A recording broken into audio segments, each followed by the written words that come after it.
Welcome, everybody. Welcome to the Lobster State. Welcome to New England. Welcome to New Hampshire. Race 27 of the TWIGI iRacing Series season brings us here to the Magic Mile. Just a little over a mile in length.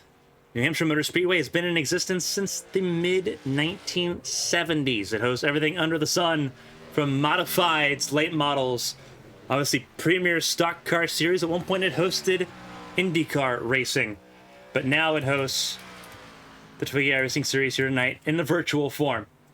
I'm Carmen. Sienna. Alongside me is Callie, Heydt for a race here at the end of the summer months. Callie, obviously this is a track that drivers are going to be very polarized on. Either you like it or you don't. What have we seen so far in practice as we get ready for qualifying?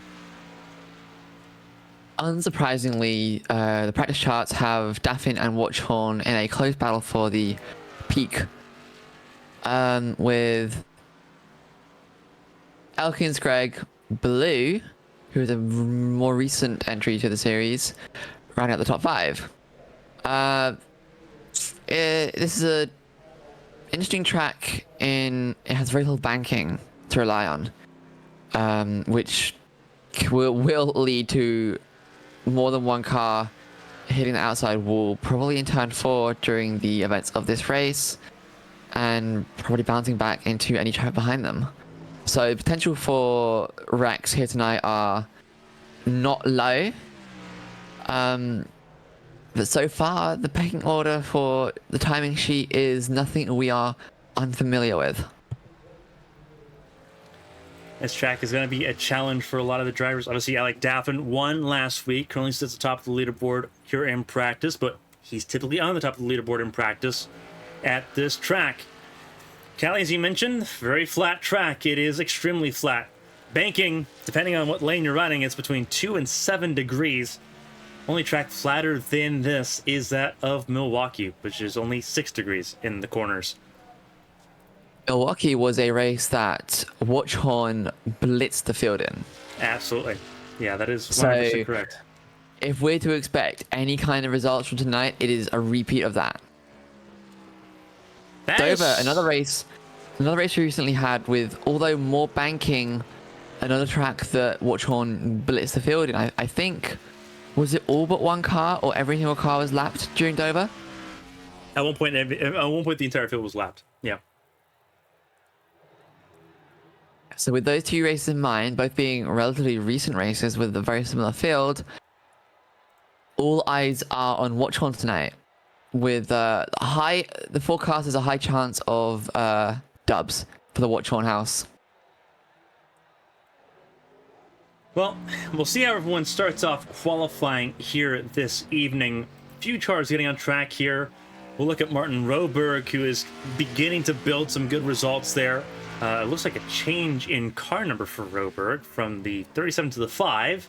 Hasn't changed on the timer, and it's not changing on our display yet, but it's apparently changed on his car. We'll stay up to date on that one and see if that's an issue or not. He's not wearing the TWIGI banner, so I believe that's just an issue on his end.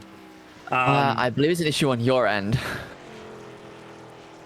That would make sense as well. Trading Paint's wanting to fail me once again. I have him with the correct number and still not the correct banners, but the correct number. So gotcha. I think this may be the same paint he uses for a different series.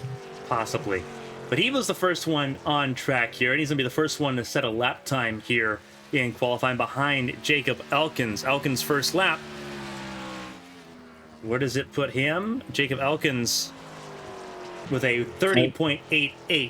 Roberg with a 31.16. 31.1. Mongol 31.2. Pillar 31.4. And Greg straight to the top with a 38.0. Roberg coming in for his second lap, hoping to improve on 3 tenths from the top currently. A little loose out of 4. And that's a slight improvement, 1/10 improvement, but still probably not quite where he wants to be, considering the likes of Daffin and Watchhorn are yet to set times. Yeah, Gamillion's up there in the top four right now. Brennan Gregg, Elkins, Zier, your typical top five suspects. Currently at the top of the standings. Julian Ballou went 6th fastest there. Watchorn finishing his first lap, goes 4th fastest, immediately ahead of Roberg and his teammate Gamillion. I think currently on his second lap, invalidated his first lap, so no time on the board currently. Daffin's built up a lot of momentum these last couple weeks, being able to take it to Watchorn. Obviously last week at Chicagoland, but if he doesn't set a good lap time here, he's going to have a giant struggle doing it again tonight. Ooh, and we have Daffin to the front. That makes it a lot easier. Quite the margin. That was an exceptional second lap from Daffin. Absolutely. So Merrick on his second lap, I believe. Oh, he's already on second lap. Improved to third place. Ooh, Hernandez won't improve. He'll stay 7th. Tied the wall hard there.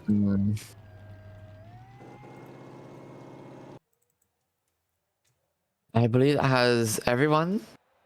Everyone has attempted their qualifying laps. Not everyone has set times. Frazier, Buchanan, Blowers, and Ellis have all finished with qualifying. However, I believe that they're suffering various levels of penalties.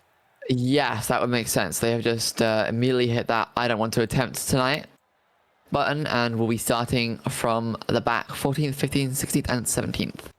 With the top 13 cars setting times ranging from 30.7 all the way to 31.6.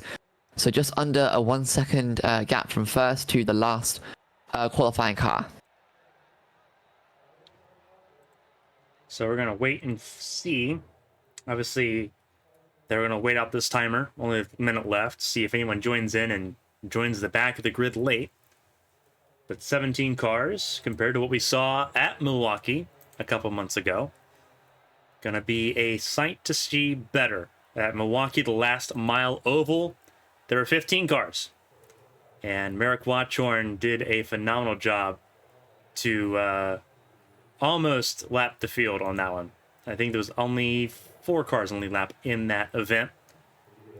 Dover, another track that Merrick Watchorn completely dominated. It was him and David Wright at the finish. As you mentioned, the only 2 cars there on the lead lap at the finish. David Wright was the other driver in that. Speaking of David Wright, a disappointing showing during qualifying, all the way down to 11th with a 31.3, 6/10 off today's pole sitter. Not always a consistent running, but in recent races, Wright has been taking the fight to the top. I'm wondering, because David Wright runs in a lot of different series in this event.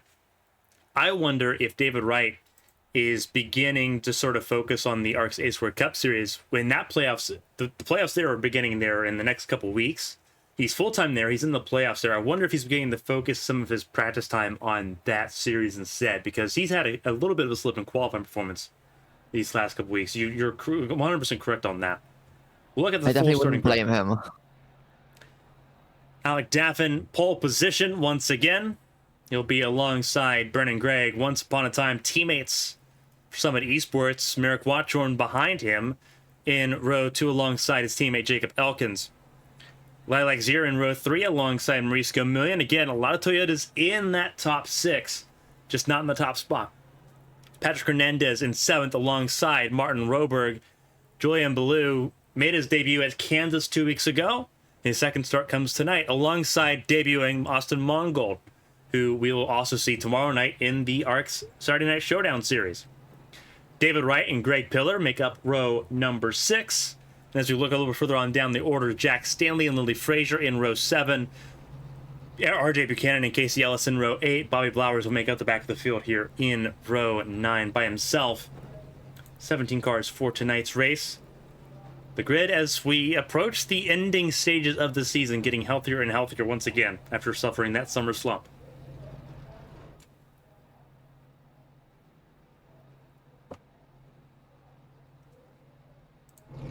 Here we go.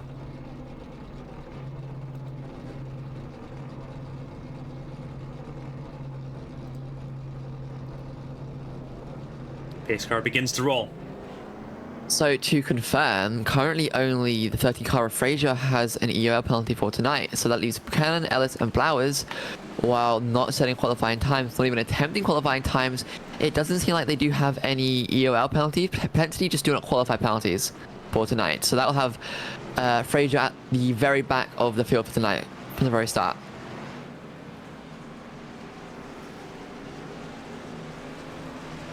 Going to be interesting. See how all this shakes out. Obviously, drivers electing to start at the back of the field of their own volition then. But eyes are going to be on the front of the field. The story throughout the season has been, can anyone stop Merrick Watchorn? It's largely been at the foot of the 48 of Alec Daffin. Brendan Gregg has only finished ahead of Merrick Watchorn 3 times in 26 races. Can he add to that in 27? Pace car pulls off, and the green flag is in the air. We're racing in New Hampshire.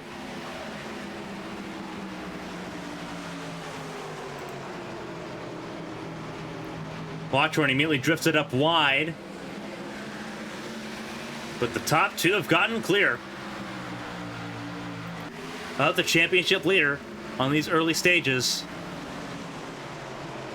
As we've seen so often in this season, this is really inconsequential. It's all about the long run, the tire saving, the tire wear, the tire life. And Merrick Watchorn's been next to none, more often than not, in that area. See how he can do that tonight, sitting in 3rd place. 44 loose out of 2, getting a little bump there from Blue. Recovers though, does not lose the rear end completely. And Martin Roberg in the correct paint scheme that you see him making a move on Blue. There's a lot of white and blue machines in this field. That's going to be confusing as they go sideways. Blue into the side. Oh, ooh. Stanley and Pillar nailing the side. Wow, it's a absolute wreck on the backstretch. That is a track blockage. That was a whole lot of unnecessary contact from cars that they see yellow and they just hit the gas. That's just ridiculous, really. It wasn't that, fast of a wreck. These cars were several car lengths behind the wrecking cars, and they just weren't paying attention. Stanley especially has a history of this, has a history of colliding with sliding cars, stationary cars, usually in corners, this time on the front stretch. We'll take a look at that replay, at the replay of that, and 100%, again, a case of ARCA brakes, if there's ever been an even bigger example. We'll look, and it starts with the 37 on Roberg. It starts with Blue and Roberg. Blue's car moves on the line, turns Roberg. Roberg gets clipped by Stanley, who wasn't paying attention.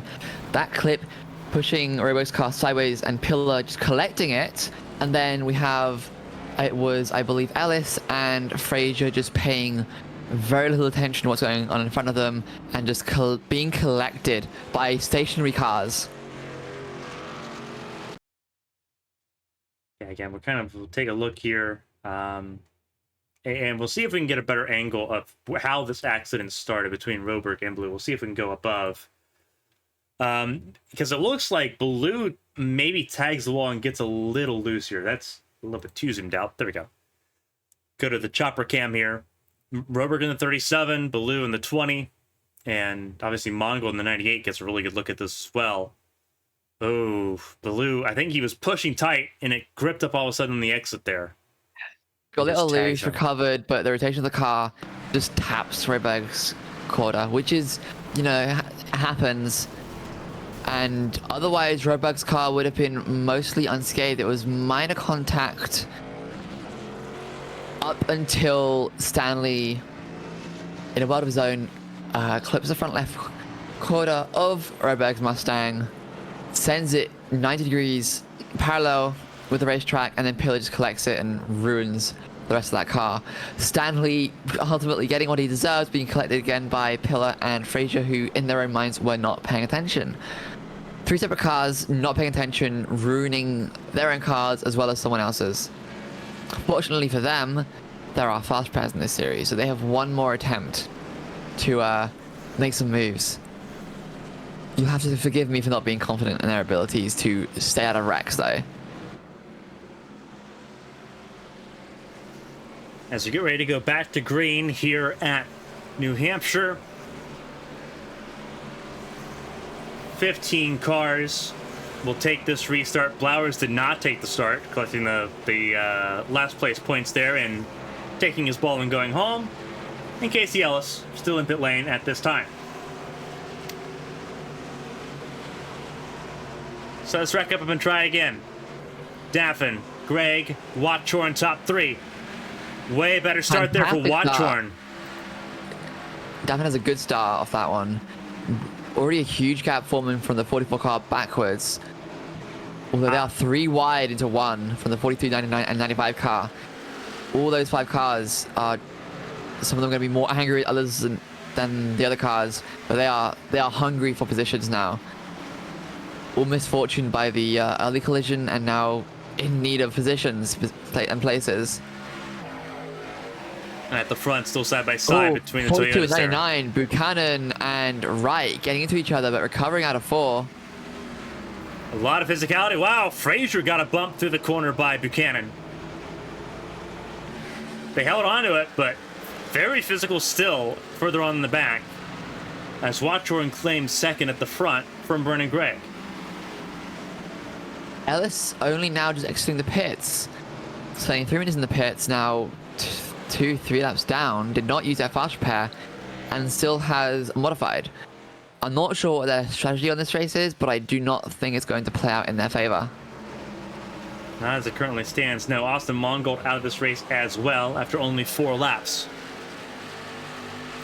And the caution is out. What for? It's for a spin with Greg Pillar. Yeah. Pillar and Buchanan. We wondered how long the physicality would last. It lasted a whole of 2 laps.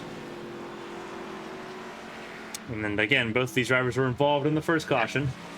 Pillar gets in too hot. No, Buchanan wasn't. Buchanan was uninvolved in the first caution. It was Pillar who was involved. Here's what happened here. Pillar goes in too hot. At the same time, Buchanan has gone in too wide and is trying to cut their line back into the racing line, and just small turns, though, small turns. Stanley does not collect any of the cars as they go by.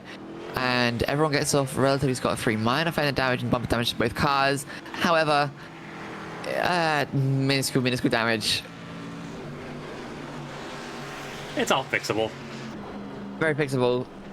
Now it gives Casey Ellis a chance to get one of his laps back, but also check that fast repair so he can actually use it this time.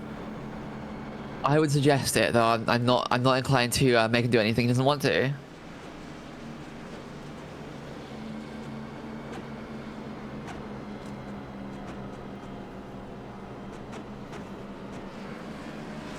Unless he doesn't have the cost saving to use it. You have to go without a bumper for a week or so.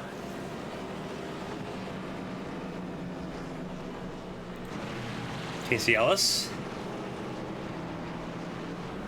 And his twisted venom machine. Getting a free pass here.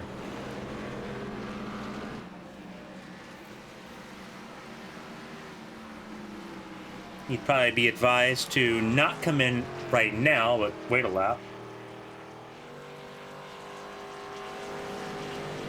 And that's what he's doing. He'll wait a lap, see if he can get to the back of the field again, and then come down pit lane to get that fixed.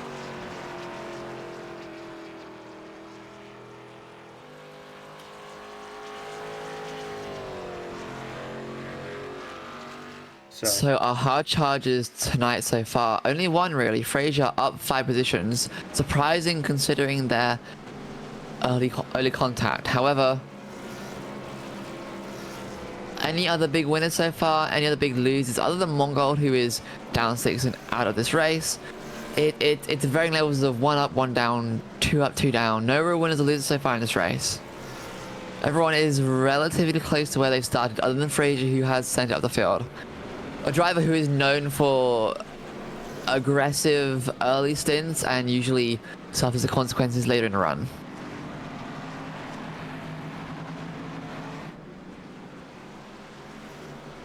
Yeah, so I think there's only been 4 green flag laps in this race so far. So there's not really been much of an opportunity, obviously, outside of making major changes here. Obviously, Watchorn's up a spot, Elkin's up a spot, Vernon Gregg will be down, it looks like 2 spots here. I don't know if he's supposed to be down 2 spots. He was 3rd. Looks like he will be 4th here. Interesting. Yeah, a lot of it is just like either you gained on that restart or you didn't. And unfortunately, we've not had any long green flag runs. And I think that that's kind of what Merrick Watchorn is kind of wanting, is a long green flag run. He's just not getting it right now. I mean, if you have a sneaking suspicion that there will be plenty of short runs, you can use your tires to your advantage. However, it's a risky play, and if there are long runs, you will suffer the consequences. Merrick, at this point, potentially expecting more yellows and might use his tires up a little more than he would usually when anticipating and hoping for green flag runs.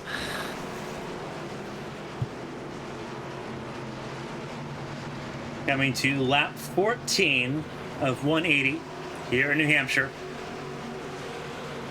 Daffin chose the outside lane this time. Haydt's car is in. And we are green. Away we go. Good start from Daffin. Watchorn, not so great.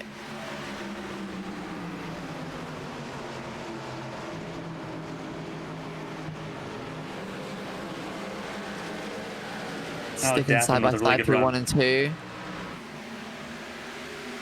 Watchorn did the smart thing of getting clear of Vernon Gregg. But here comes Elkins and Hernandez. They'll see a little bit of contact a little bit further back. Teammates fighting too wide. First lap into this run.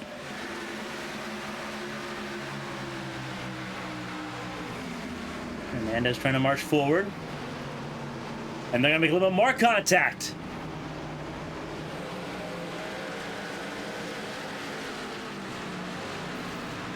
Trouble more at Frazier. Frazier in huge trouble. You know, I feel like this is going to be a long night.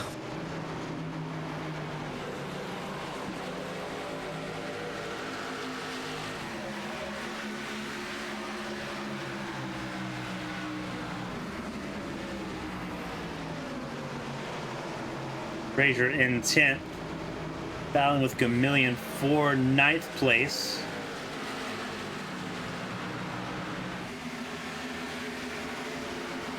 As things begin to sort of trickle down single file. Broberg trying to get around Blue. These two were together before for the first caution.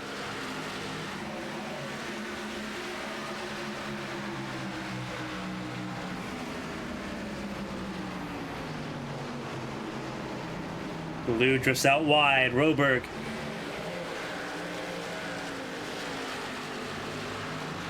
Oh, Blue in the wall. Blue in the wall, nearly collecting Roberg for a second time in a very similar incident.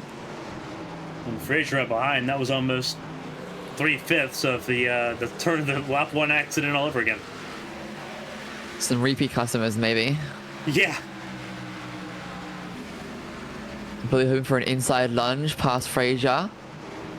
Blue's lunge is very difficult because we'll see if we can go on board with Blue here. That inside lane is rough. And because when I said that the banking was 2 to 7 degrees. Here he goes again, trying again. He's Blue is trying to run this like a track with significantly greater amounts of banking, which this track does just not have. You can't run it like a regular cookie cutter intermediate. You just can't. Yeah, and obviously you're seeing he's sitting in wide here. This part of the track that he's on right now has 7 degrees of banking. It's that very inside lane right next as he tags the wall again. Same wall as last time. But this inside lane here that he's running and straddling only has 2 degrees of banking. It's designed to shoot you out wide. I'm not sure what Baloo's game plan for tonight in, but I think he may need to reevaluate it and quickly. He's been in the wall twice. He has collected another driver once more earlier in the race. He is not having a great time in the strategy. I think he's just pushing. In the He's just wall pushing way too again. hard. Third lap in a row. Any harder, he's going to collect the meatball and he will be done for the day because he's already used his first fast repair. Yeah, it's not a pleasant time right now. He's pushing way too hard trying to gain positions, and now he's just hemorrhaging time. David right behind him. And David Robo Wright just lunging taking inside it of easy. Hernandez. Almost Nearly three wide out of It is two. 3. That's Zier. Fantastic momentum out of 2 for Zier. Wow! Roberg just giving up. I think Roberg, and honestly, as bad as it is losing 5th to 8th place there, that's the smartest move you can make this early on, because you know that the gap's going to continue to close. Lilac Zier up to the top 5. 2 spots in 1 go. Fraser trying to move forward as well. On Hernandez, who I think has damage on the rear of his car. Hernandez, I do believe, He got does. a little bit of rear end action from another car earlier in the current run when they were a little too close to his comfort levels. I wonder if that may have come potentially from his teammate. I don't believe it was Alkins. I saw it when it happened. It wasn't Alkins.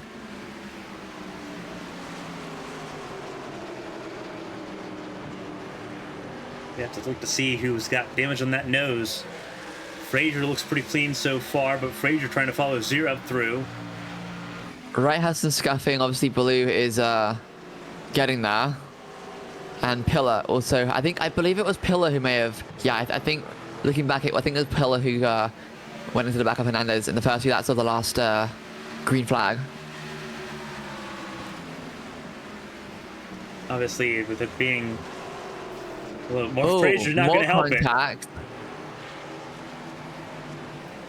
Fraser trying to make a way around. Stays off the wall there. Just barely off the wall.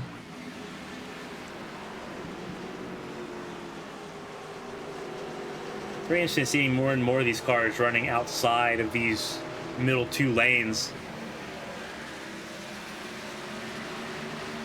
Obviously, Rover trying to find his way around.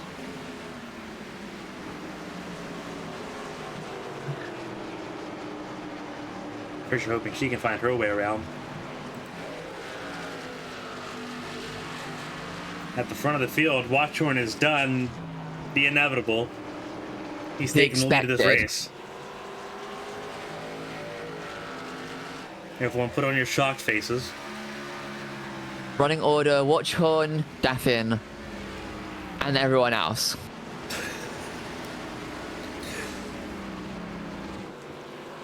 It's Toyota, Chevrolet, Toyota top 3. Only 2 Fords running still. And they're 5th and 7th. There were 3, but one of them did not survive the first lap. Or the first few laps. Most of the Toyotas in this series.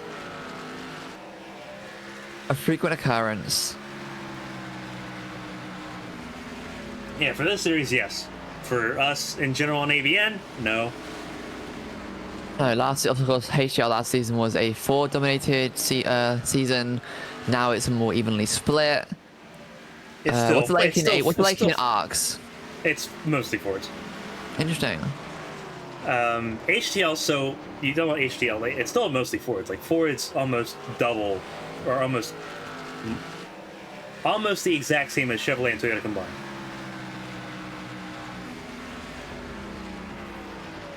I think we crunched the numbers on that. Watchorn leading by 0.8 of a second. We'll see Watchorn tomorrow and on Sunday. Watchorn got drafted in to Presidential Racing on the ARCS A Square side of things, so he'll make his debut at Watkins Glen. Roberg Hernandez nearly getting into it there. Hernandez, I feel like this is one of those days where it rains, it pours. think this is more par for the course for Hernandez. Hernandez is a lot stronger at the intermediates, the mile and a half tracks. Looking at his numbers, you know, yeah, obviously he won at Kansas, but he was phenomenal at Texas. He was good at Kentucky. He was great at Motegi. When it comes to tracks like this, you look at tracks obviously like this, like Dover, Milwaukee. Well, I believe it was not the track that gave Hernandez's misfortune at Dover. It was pit lane entry speed. That was just about everyone, though. Right, but at one point, Team Watchhorn was first through fourth. Yes. And I believe it was Elkins and Hernandez, or was it Hernandez and Gamillion who had some issues on pit entrance? All three that were not Watchhorn did. I think two of them had one on the same pit stop, and then the other who didn't had one the following pit stop.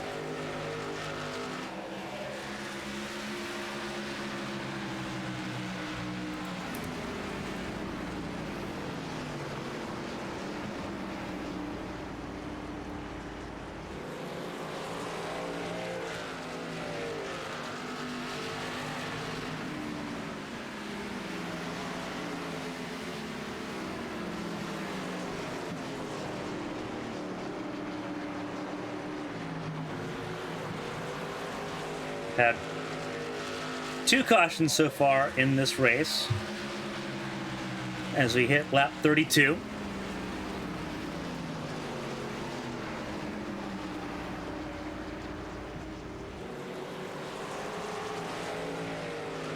I believe the closest battle we currently have on track would either be the 9 and 18 for third place, or the 13, 42, and 44 currently fighting for 8th place, with Fraser, Wright, and Gamillion.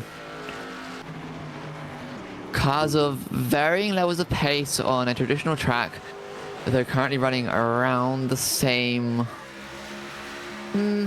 give or take around the same lap times, considering pit stops and tire age.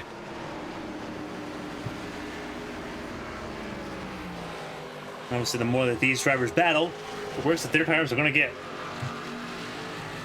And some of these cars are not quite experienced in the art of tire whispering. Fraser being on the freshest tires of the three, however, I believe may have pushed too hard so far during the stint. Oh no, sorry, tell a lie. Wright came in lap 10, and with that said, Blue has come to the pit. Felt like this was an inevitability. Tagging that wall maybe just one too many times.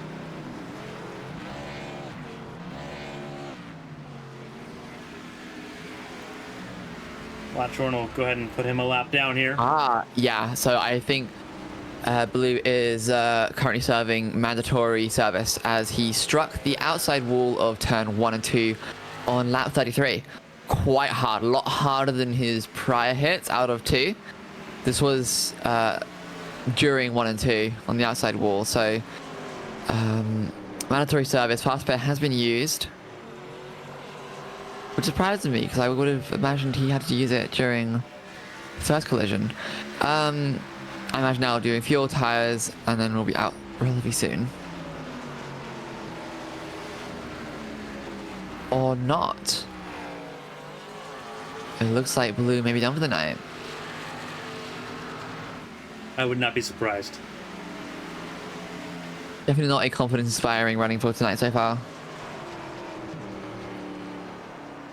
He would join Austin Mongold and Bobby Blowers being out of this race. Ellis passing him. And the leaderboard here, so Casey Ellis hoping for a couple more yellows to get back on lead lap here.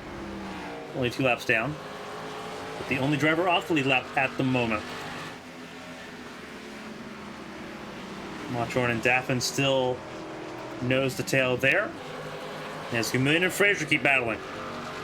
We also have Zia and Roberg currently not necessarily fighting, but Zia is trying to chase him down, for that 5th spot, which he lost to him some laps ago. I'm not entirely sure when. Lap 36. Robert got past Zia for that 5th position spot. Running 4 lap newer tyres, unsurprising that it's starting to catch up with her. Yeah, a lot of the field, the top 4 obviously have not changed tires yet. They've not been up pit lane. Zero did not, Hernandez has not, and Gomillion has not pit yet at all in this race. So they're going to be on all those tires, and they will feel it. Car positions 1 through 9, with the exception of the 37th in 5th place and the 42nd in 8th place, are all on the same tires they started this race with.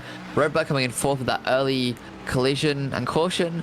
Wright coming in lap 10th again with that caution, which I believe he was involved in, if I recall correctly. Both these cars on slightly fresher tires than the opposition they're currently racing against. Fraser, Stanley, Pillar, and Ellis all last in lap 4. Buchanan recently in the pits.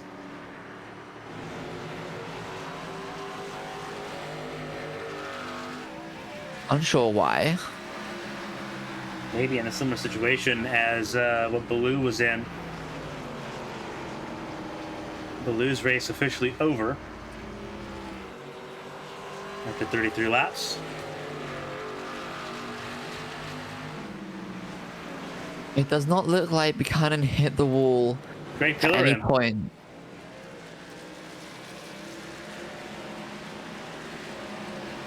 So Greg Pillar's is making a pit stop here. He's already been in the pit lane once. I would assume this is at least a scheduled stop. Be interesting to Or find like out. moving in the pit lane though. Forgot where his stall was, it would seem. Keep an eye on that. They have put, I believe, as Casey Ellis, they put a lap down again. It is, and now Ellis still has not fixed the front of his car. No. I get the short tracks don't require that much. It don't require nearly as much aero. It's more mechanical grip, but you still need your bumper at least. It looks like we do have another retirement for tonight, unless Buchanan and Pillar are both making repairs. Both cars still in their boxes. As it stands, I saw a decent amount of damage on Pillars on the rear of Pillar's car. Pillar does have a lot of damage. However, Pillar wasn't necessarily racing any cars for position. I don't think it was a wise choice to come in for a long stint of service during green, when it is to be expected there will be yellows further later in the race. Unless it is entirely possible that Pillar had required mandatory service, but did not have a meatball flag issued. But as it stands, it looks like both these cars are currently not in the running anymore for this race, leaving us with 12 cars currently racing. Oh, no. Ignore me. Pillar has just left. However, still a significant amount of damage to that car. So, what the play is, I couldn't tell you. But he's now actually 5 laps down. The rear of that car looks better, so it looks like obviously they've done some repairs there. I'm willing to bet that he probably just smacked the wall hard once and probably knocked like something out of the car. We have Wright now in. David Wright, the 42 car, in pit lane. This car also having some minor bodywork damage, although it doesn't seem to be anything significant. This seems to be a little more on par for a potentially scheduled stop. We'll see. 14. Yep, 15. Yep, out of the box. Yeah. Yeah, it seemed like that was because Wright was one of those that had not yet pit. And now Fraser in, so it looks like scheduled stops are happening now. Ironically, every single car that has currently been in either has previously been involved in a collision or is currently a wounded car. Well, meanwhile, at the front of the field, we have a race going on at the front. Daffin challenging once again for the race lead on Merrick Watchorn. Watchorn drifts out a little bit wide. Very unique line there by Daffin as he tries to go up to the race lead once more.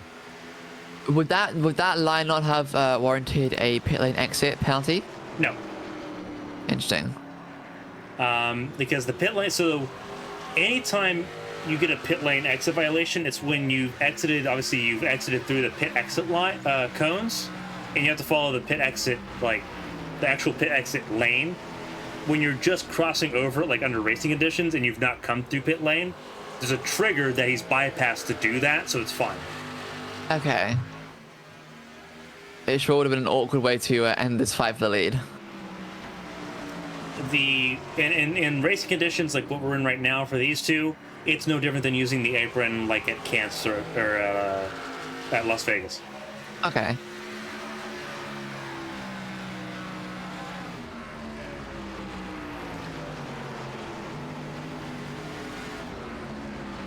It's interesting though that the cars, like I mentioned before, the cars that have come in for their service had already pitted at some point in this race. So to see them pitting so early in the cars like Watchorn, Daffin, Elkins, Greg, who have been racing other cars this entire race, not yet in for any kind of service, they're still running with fuel in the tank. I think it's more a comfort situation. We've seen this a couple times where you're going to pit for tires because of comfort. Obviously, they've already been involved in at least one incident tonight, so they're struggling. And those fresh tires, while you've got them, it's just better to use them, and just out of comfort there. You're not racing for the race win at this point. You're just racing for the best position you could possibly get. It is a little bit of a handicap as far as how high up you're going to be able to get, but you're going to have two trains of thought there. Some drivers will be in that same position. So, and that's sort of this thing about using, obviously, this Xfinity car.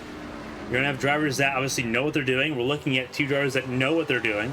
And you have drivers that are still learning. This is a cracking battle. This is a good battle for first and for third. Elkins and Greg putting on an amazing battle as well. A little bit of contact there between Daffin and Watchorn.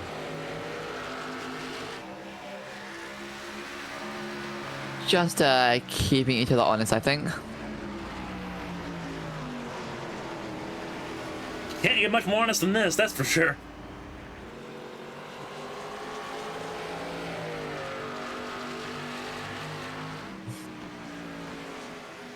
After that contact, Watchorn did come over the radio saying, did we touch? He wasn't quite sure. Ooh, deep lunge from Daffin. That was a very crazy lunge, yeah.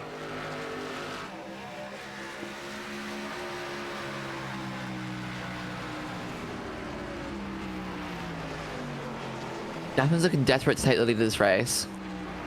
But in doing so, he is going to quickly and dramatically wear off his front right tire. I'm not so sure about that. Constant lunges on the least banked portions of the circuit.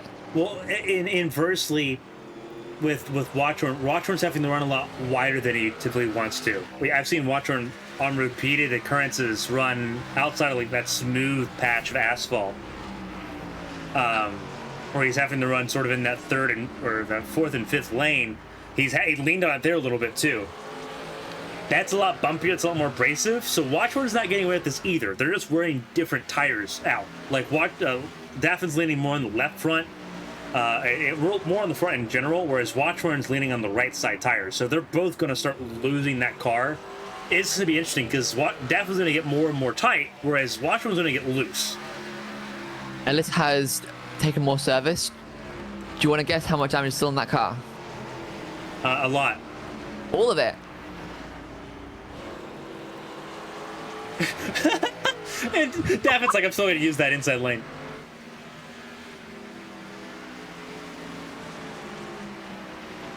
Still going for it.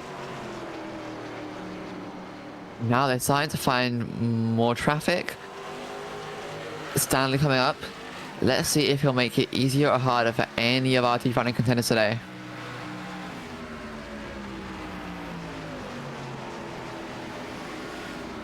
Watchorn's having to send it in deeper too, trying to combat what Daffin's doing.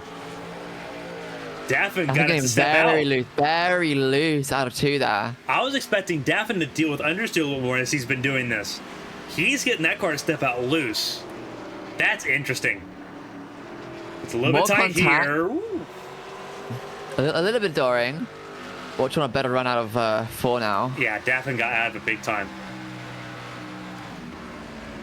Daffin's gonna send it once again. He doesn't care. He's gonna keep doing it, and he's gonna. Oh, if he's That's lucky, so keep hitting close. Watchorn. Very loose out of 2. Constantly out of 2 there.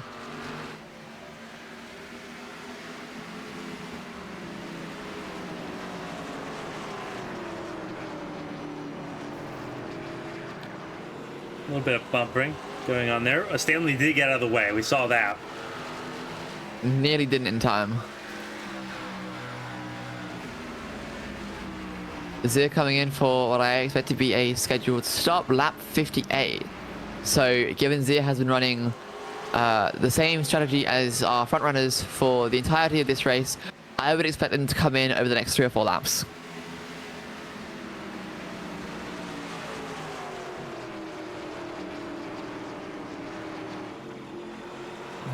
This is some tight racing. Daffin is not giving Watchorn any room in these corners or on the backstretch. He's hugging him tight to the wall.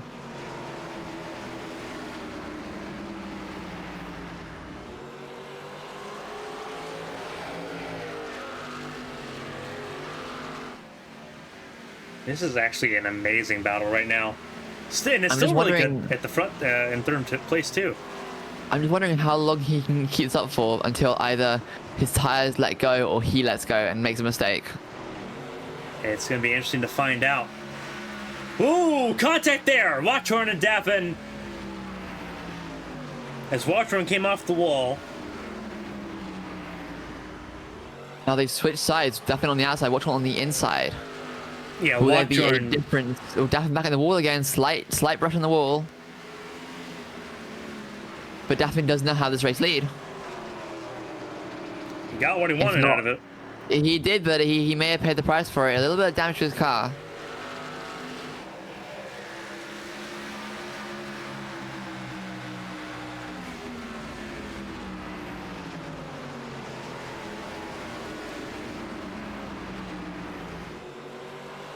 Absolutely wild stuff. A little wiggle there, but Daffin's gotten clear.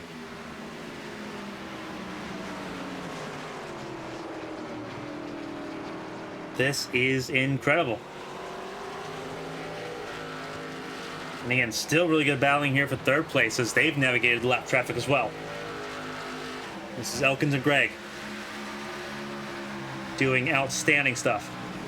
We also have teammates Hernandez and Gamillion fighting for 6th place. Not necessarily fighting, but they are within a car's length of one another. And again, on the same tire strategy here. Doing phenomenal work so far. There's Martin Roberg in 5th as well, trying to get through lap traffic as well. A good recovery from Roberg considering his lap 4 incident with Blue, Frazier, Stanley, And about a third of and the field. Keller. About a third of the field. Of which all are coincidentally right behind him.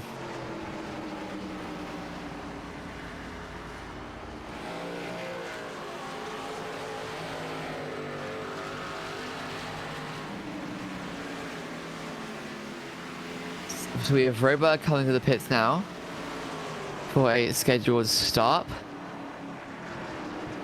I'm wondering, would it with the amount of like distance now that Daffin is creating with Watchorn, would it not be wise for Watchorn potentially go for an undercut? Would it be wise? Yes. Is it something that Watchorn's done? No. I can't think of a time that Watchorn's ever went for an undercut. He's always been one of the last ones in. He is coming in this time. He is pitting right this lap. And does Daffin do the And same? Nope. Daffin is not. Daffin is not reacting. So, as it turns out, Watchorn is attempting an undercut. About time. He's been frozen out so much with the overcut situation. He's put himself in so many risky situations. He typically has, when you're Merrick Watchorn racing in the TWIGI iRacing series, more often than not, you have a significant gap to the field. You can control your tire wear and you can control your fuel usage as you deem fit, as you please. Now, today, Daffin is making him put his money where his mouth is. That and was really close. Watching Alec Daffin enter pit lane there, that was really close speed limit wise. It wouldn't be a new occurrence for him to speed in the pits and ruin his race and ruin his chance for a win. But Daffin has reacted to this now, so he is on the overcut, as it were. Watchhorn on the undercut. Brennan Gregg now in race lead. Yeah, I believe, if I remember correctly, it looks like Watchorn came in, Elkins came in on the same lap, so it was a coordinated Gregg now team coming effort in. there. Gregg is coming in as well. Brennan got his lap led. Daffin leading pit lane now, and will retain the race lead by a significant margin, almost a second and a half by the time everything gets warmed up. Daffin's cone to cone stop being 7/10 faster than Watchhorn, so not a concernable amount of difference in either stops. I think just Watchhorn couldn't put down enough of an in lap to close that gap, and could not put down enough of an out lap to close that gap either. Yeah, Daffin opened up he was up to 0.8 of a second when he came out of when Watchorn made that undercut stop. Daffin already pulled 0.8 of a second out of him. And now he will have that that one lap advantage on tire age. Yep. And he is leading this race. He has a several car length gap to Watchhorn. He can really run it at his own pace. Watchhorn has to use tires. He has to push to catch up to him, and he's going to want to catch up to him. They are setting the same lap times currently, so he's not going to be catching despite the same, potentially same tire use. He might be using the tires differently. Obviously, Daffin using that interesting line out of 1 and 2, using half of the pit exit, which seemed to have worked for him in the late stages of this run.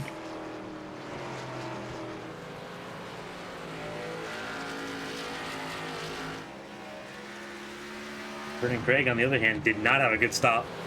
No. Oh, you say that. However, he has had the shortest stop of this stint with a 36.7. The longest stop of this current cycle being at a 37.9. Broberg, Watchhorn, and Hernandez all matching that. Never mind, I tell a lie, Gamillion at 39.4, 2 seconds slower than everyone else. And is now in 11th place, with Hernandez in 10th place.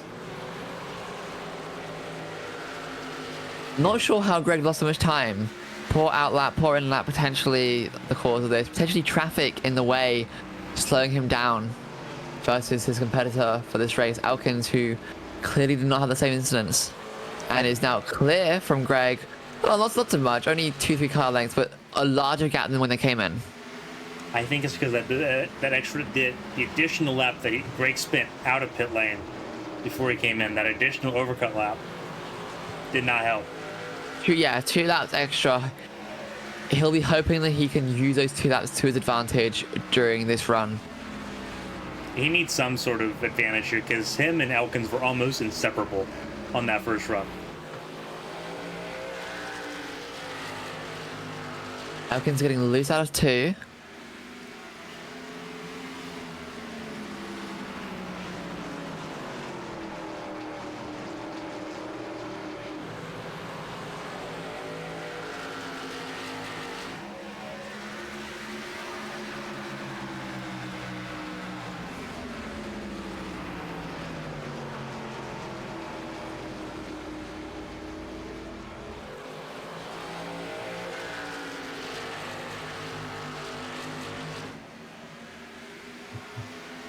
That gap between Watchhorn and Daffin has not been closing. If anything, it has been increasing by large margins.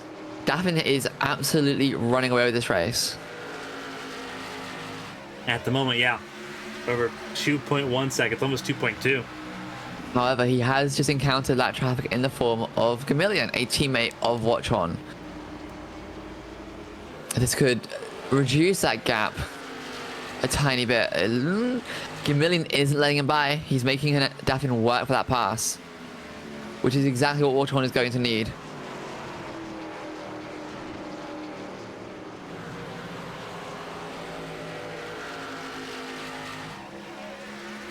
About for third, closing in once more.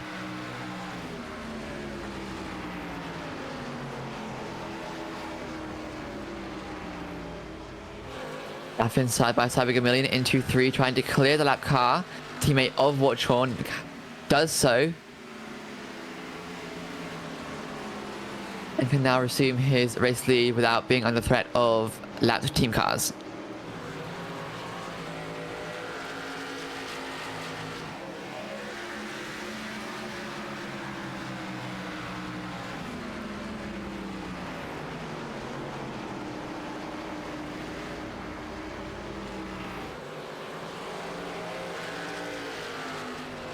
The gap coming down a little bit there for Daffin. Back down below 2 seconds.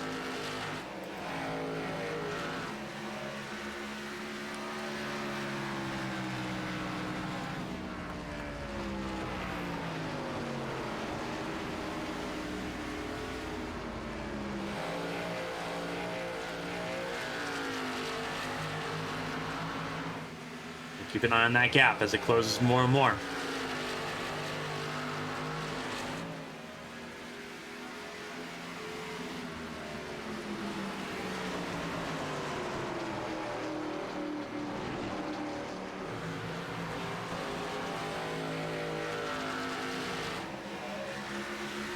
You know, I wouldn't be surprised if Watchhorn is currently hoping for something he doesn't usually hope for. A caution. Yeah. Yeah, he's in a really weird situation right now. Stanley in pit lane.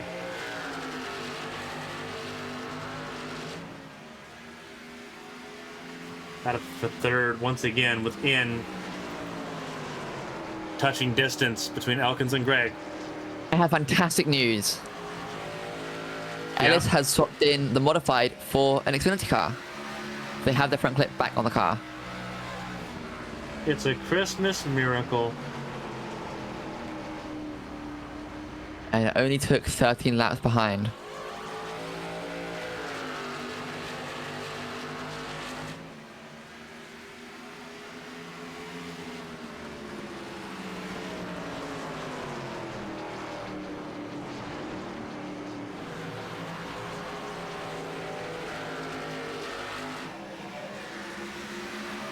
Right now alongside Elkins into 1.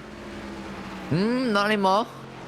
Elkins better in the corner, but Greg going to have the momentum out of 2 and hopefully clear him into 3 if he can do it well. Can't quite clear in time, but we'll have a sure. Elkins is going a lot deeper into these corners than Greg.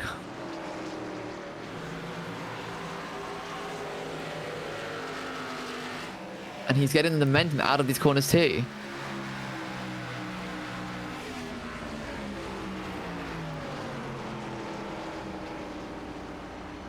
That's sort of the magic about this track. It's not just one of those things like you make a pass and it's like just down the straight away and you're done. You've got to work for it for several laps. And Brendan Gregg definitely gonna have to work for it again. He's got 2 fresher tires here. First time he's really had an advantage tire wear wise. But he's going to have to use those tires to make the pass, and then he could be in a disadvantageous situation for tire wear. Depending on how much he gets pressured there by Elkins, who quickly gets back over under on him. And they almost make contact. Greg gets clear. Elkins has to let off. Greg has a lot more momentum now into 3. And that may almost do it. Oh, contact. A little bump there from Elkins to the back of Greg.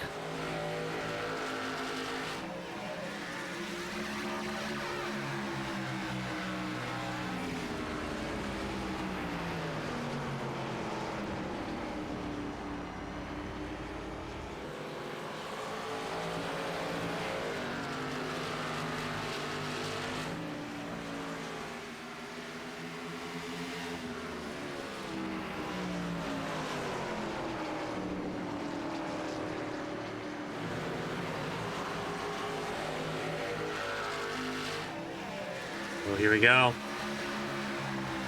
Elkins made the pass work. Elkins still having to defend.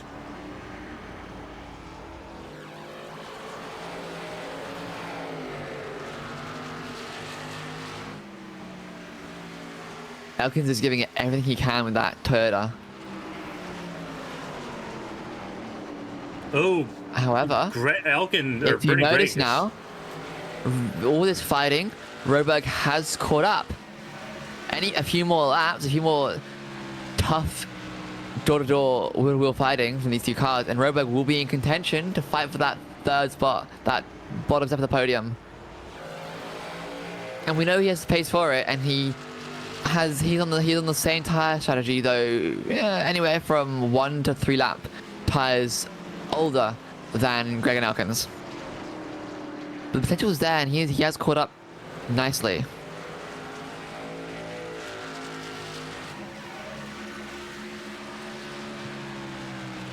Roberg has got the best view in the house for this battle right here.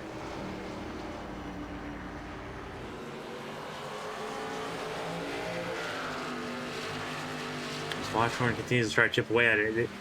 A very sharp decrease in that gap between the top two. It was 1.9 3 laps ago. So you'd have to assume maybe lap traffic has something to do with it, but if we pan over to, yeah, there is lap traffic. That's Fraser. That's Fraser, and I believe that's Stanley. That's been in Daffin's path. And Fraser moves out of the way.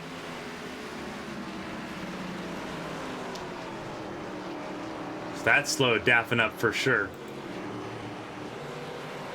And you have Watchman there. And then this battle for third. Which is once again side by side, nose to nose. Out of 4. Elkins keeps hold of that third place.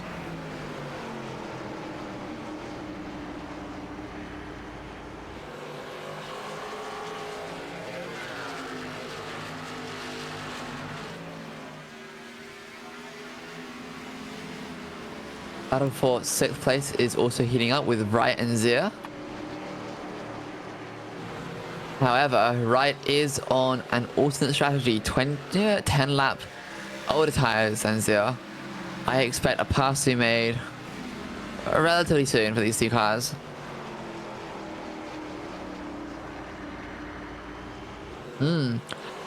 Daffin soon approaching the 19 car of Hernandez, another teammate to watch for. And Hernandez, I imagine, will take a similar take to his teammate of Chameleon and make his best efforts to not give Daffin any room and run his own line as he would normally to help his teammate.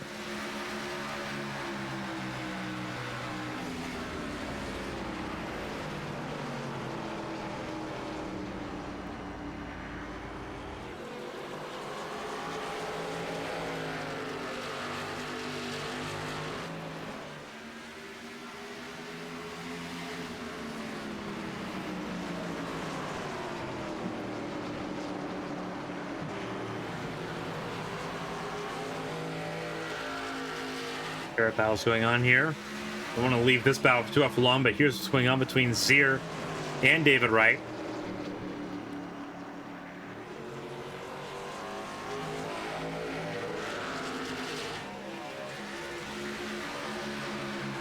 Zier's had some mixed results here at New Hampshire, but a quiet race, certainly a good race on that side of the spectrum.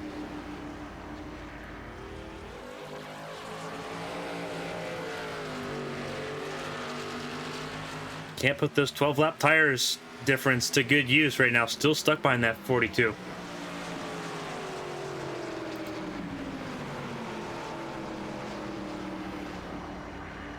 Whole bunch of mirror driving going on from Elkins right now. Looking back from board Jacob Elkins' machine.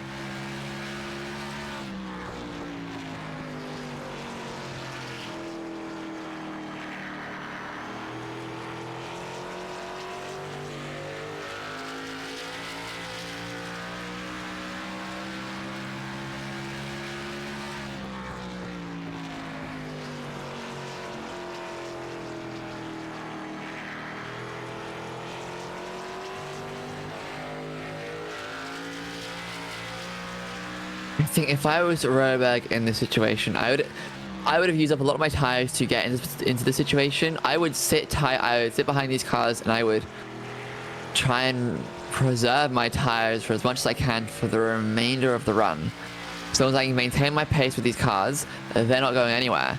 But I wouldn't have the tires to make a move and maintain that position. I would sit tight, run my race, stay behind these cars, and come the next set of servicing, pit stops, then I would make my move on these cars, because they will continue to fight after that fact and use their tires more.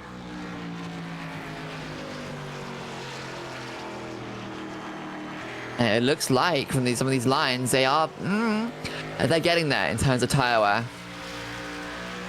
Yeah, the more further out they go, the more they're going to wear those tires out. Right on board with Brennan Gregg, we saw from the back of Elkin's perspective.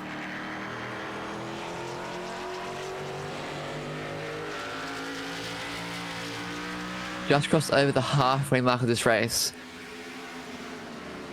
86 laps to go.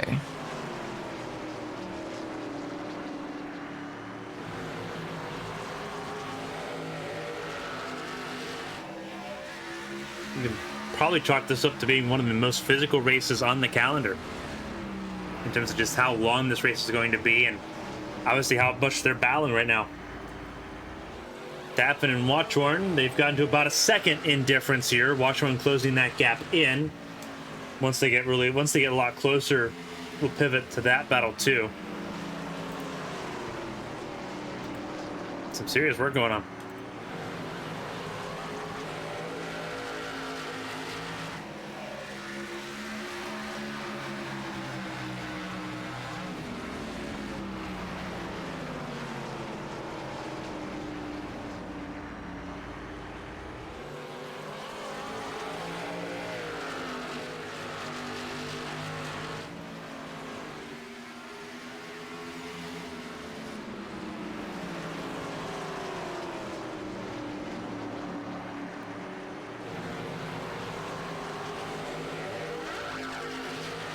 Now still waging on here for the third position. It's been the closest battle consistently all race long. But storyline-wise, still got a lot of stuff going on. Battle between David Wright and Lilac Zero will pivot back to this. Still going on as well. David Wright will come in to pit lane for a next round of pit stops before Lilac Zero does. David Wright pit on lap 44. Lilac Zero pit on lap 56. So we'll see what David Wright can do as Zero tries to get around. Again, one of my most common critiques of Lilac Zero is that she's too passive and trying to make Elkins moves like this in the happen. wall. Elkins hard in the wall out of 4. Staying in there side by side with Brendan Gregg there. Okay, so the hit wasn't as hard as the first look. I was watching from Roberg's camera. It looked harder than it was, but it's definitely... Ooh, sideways for Elkins. This battle is far from over. I think just heating up. As both cars run dry on their tires, they're going to push harder to get one past one another. Elkins losing out of 4. I think Greg may have this one now, though. Yeah, I think... And Roberg probably seeing an opportunity to make a move on to Elkins, too. Potentially. We'll see how much Elkins can grab those tires and put them together.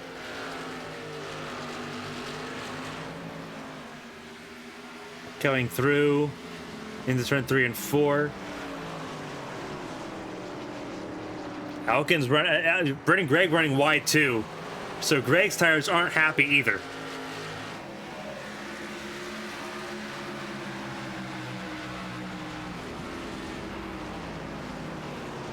Brendan Gregg's finally got clear and he's trying to set sail and go. Brendan Gregg pit on lap 66, 64 for Elkins, who for a split second in time was almost 45 degrees sideways out of turn 2. I think those tires might be cooked. Cooked. They are roasted.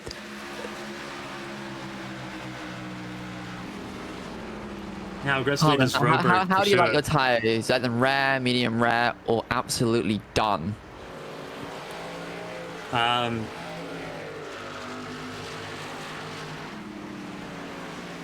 See, I come from the land of open wheel, where like even like 15% wear is a bad idea. So I So you like it would rare. die. You like I rare would- tires. Yeah, I would die in this situation. I cannot speak or I'll be in big trouble.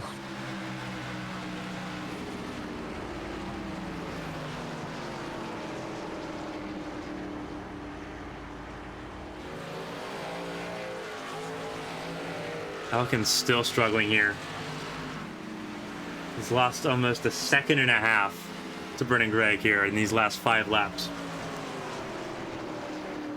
So I would be less concerned about Greg at this point, and if I was Elkins, I would be a lot more concerned about the car Roberg. right behind him of Martin Roberg.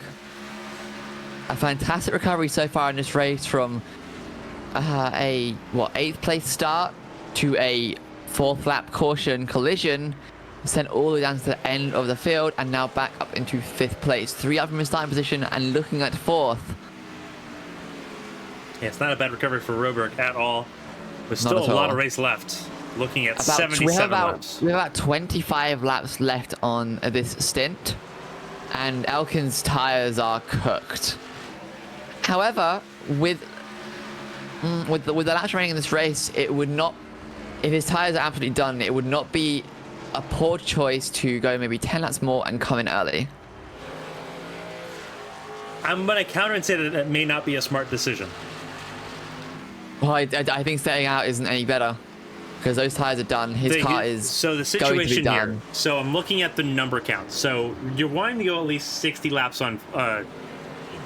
You want to go to at least lap 120 because if he pits now, he's guaranteeing himself another pit stop. Okay, yeah, you're right. With that said, however, Hernandez is into the pits. Hernandez was also one of the first ones to pit before. I believe lap 40 was his. Yeah, he was already off sequence. And same thing with David Wright. David Wright's going to be coming in here at some point in the next few laps as well. He's done a really good job holding off Zier. Yeah, he did a really good job holding off Zier. Robert trying to get around. Daffin and Watchorn, they have closed the gap. We don't want to pivot from this just yet, but we'll show you exactly where that gap is. It is close. Can't come at a better time. Interesting. Okay, Hernandez has retired from this race. Hernandez is done. Very interesting. Gives up a top 10 run. Let me have a look through. Something may have happened, but his car looked to be in perfectly working order.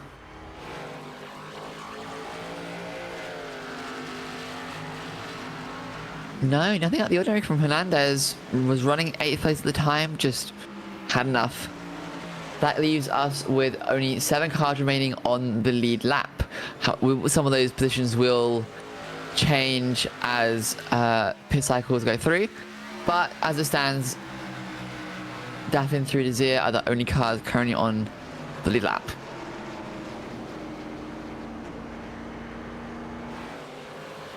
Top 2 battling once again. We'll see them probably battle for the next 10, 15 laps.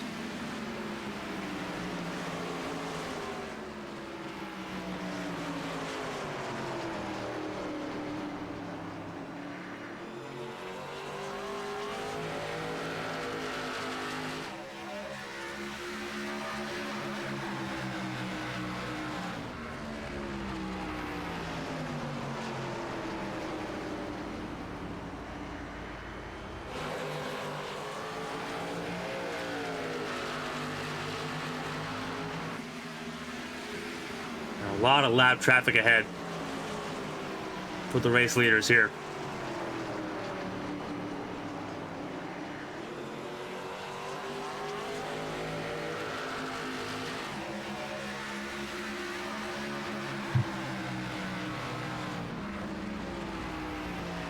Oh no, caution. Caution's out, and it is for Brennan Gregg.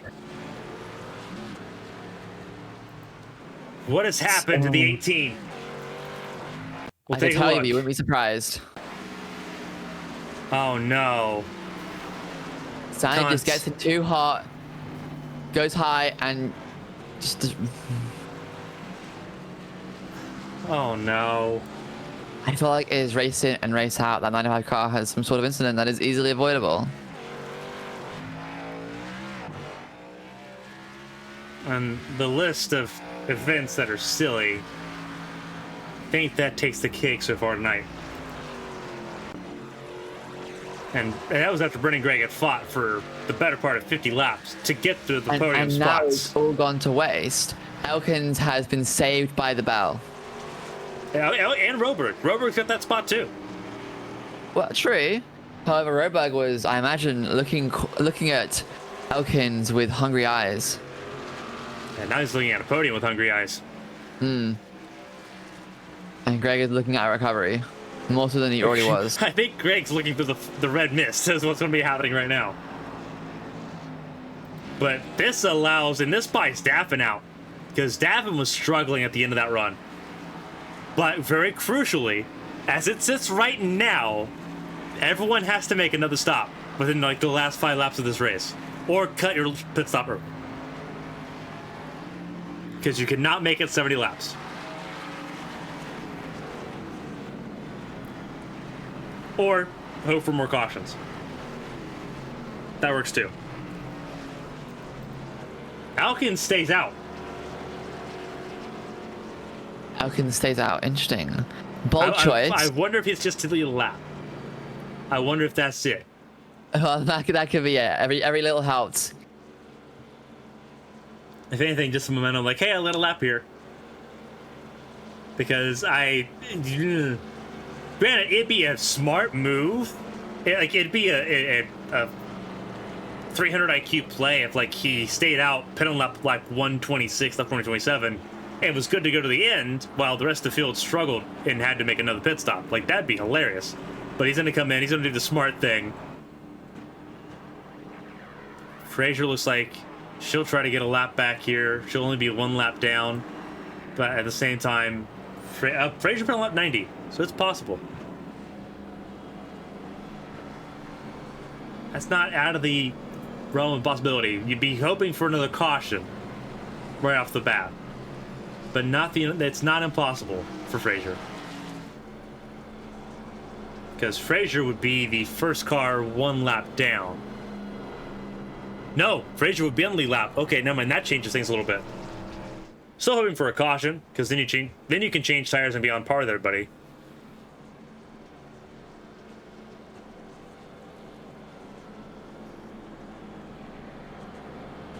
Interesting call. See how it pays off. I'm not sure if that. So how many points is awarded for leading a lap in the series? I think it's 1 or 2. I don't remember. I'll have to go back and look. Elkins, I think Elkins has made a big mistake here. Because he'll be starting at the back of the field? Yeah. He'll be starting. Okay, so Zia is going in, so he's back up a spot, but he's behind He's behind Greg even. It's. Leading a lap is with 2 points. Is it worth it? Probably not. But for Elkins is in that battle for 5th place in points. He's not really. I'm sure a 3rd place finish would yield better results than a 4th or 5th place finish, or potentially a 6th, depending on how the last stages of this race go. Because they're all guaranteed 1 more stop in the later stages, or they can split it 50-50 and have better tires at the end, depending on how they want to do it. Well, we'll find out. It's ready to come to green here, I believe. Lights are out on the safety truck.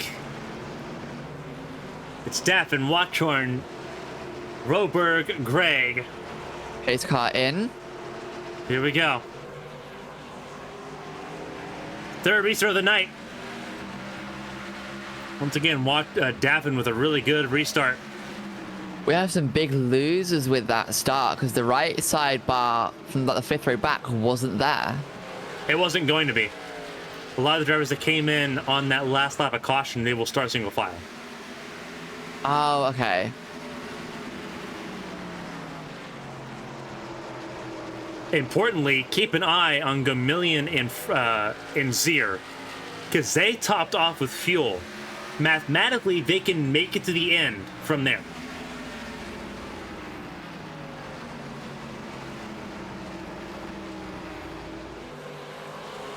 But it's marginal. It's very, very close. It'll be close. They may have to do some saving to make that work. They shouldn't have to save. Daffin, the margin between those that stayed out with Daffin, Watchorn, and Gray, because they pit on lap 111, and obviously the likes of Gamin and Zero who pit on lap 113, it's 2 laps. So the margin if between making and not making is less than 2 laps. Elkins also obviously pitted later during that caution, 112 versus 111. Yeah, he may have a also chance. benefit from that as well. This may have been a 100 IQ move from Elkins that I did not see coming. Oh, however, risky moves early on. A slight bumper-to-bumper move with Greg, who I'm sure is relieved to have gotten out of this caution without any spots lost. Yeah. Actually gained 2 spots out of all of that. Obviously, was in 3rd, got dumped down to 5th, made it back up to 3rd.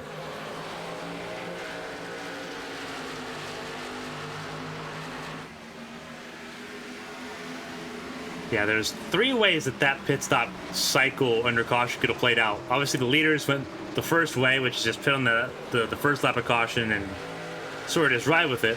Elkins will stay out an extra lap coming in, and then you have the likes of Zero and David Wright, who came in once and then came down a second time at the very end. 3 different ways. We'll see which one's correct. Stanley in pit lane once again.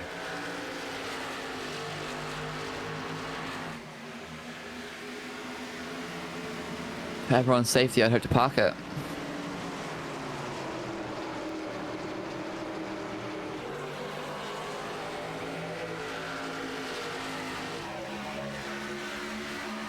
Top 5 staying really close together. From Daffin to Roberg with 61 laps to go. That first through 5th position cars is a tight field. It will spread out as the race goes on. It has already begun to spread out for Roberg, as he lacks a little bit of pace over each lap, but these cars are all tightly knit so far compared to anywhere from right backwards. It's already huge gaps in the field.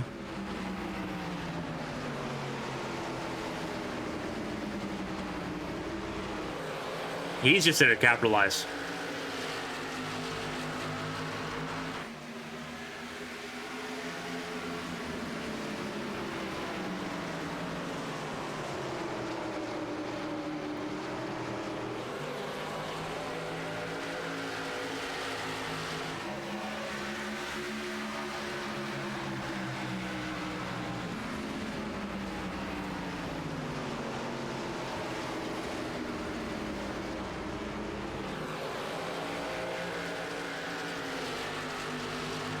Top 5 all in your screen, with David Wright not too far behind.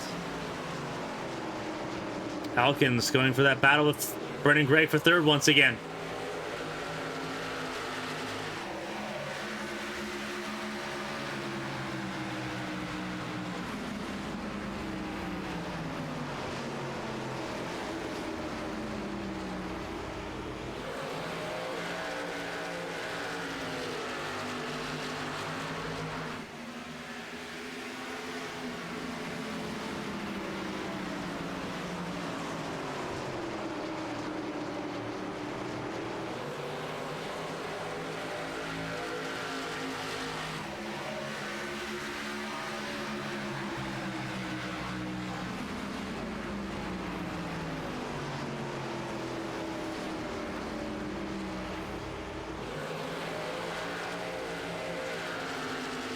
See the gap beginning to form once again between Greg and Watchorn as the battle for first and the battle for 3rd shapes up more and more.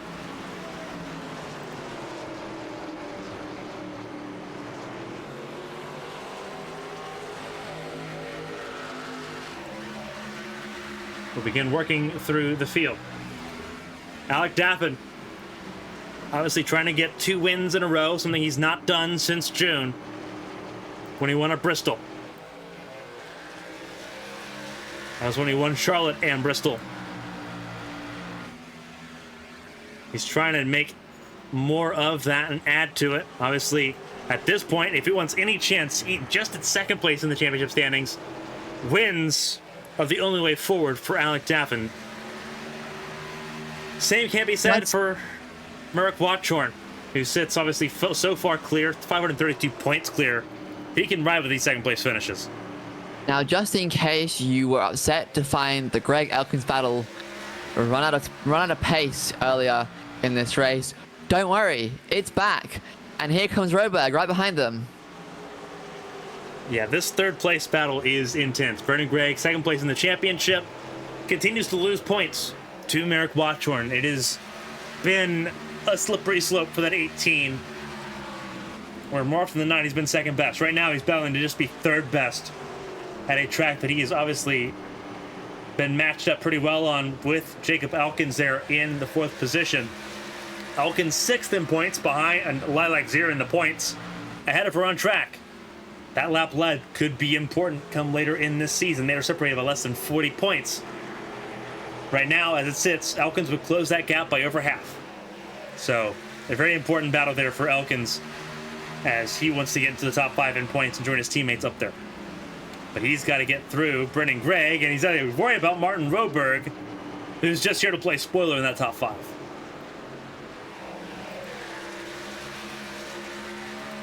Roberg, one of the newer drivers in this series, currently 16th in points.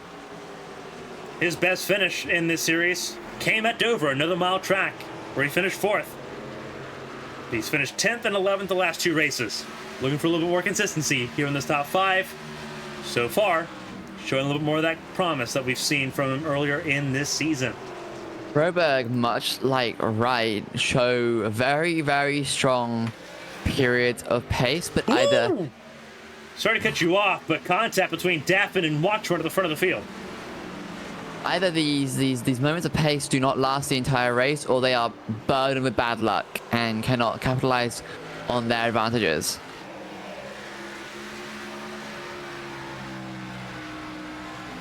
Been an insane fight so far throughout the field. A phenomenal race-long battle going on here. Battle at the front of the field may be what the 3rd, 4th, and 5th place cars wanted to see. Gregg's on ahead of Elkins. It's been a tale of these 2 cars at the front of the field all race long. Can Brennan Gregg, of all cars, at all races, make advantage of this gap that's potentially about to shrink?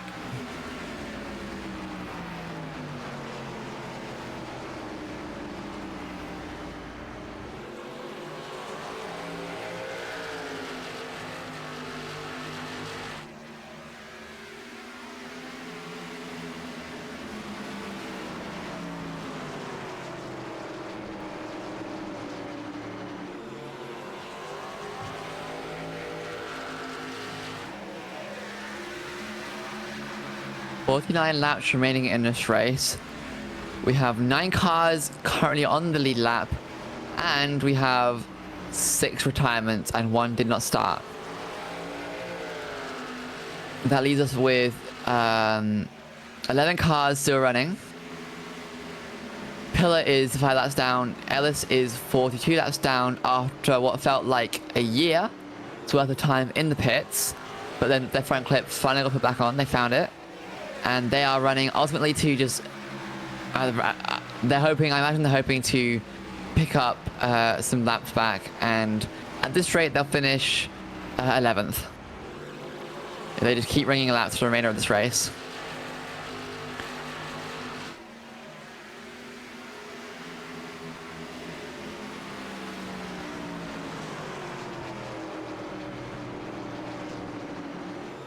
That goes wide, very wide for Greg. Elkins can't quite get them. Was very nice there.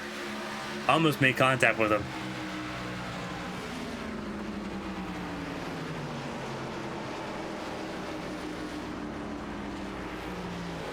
I feel like Roberg needs to back up his corners just a little bit more.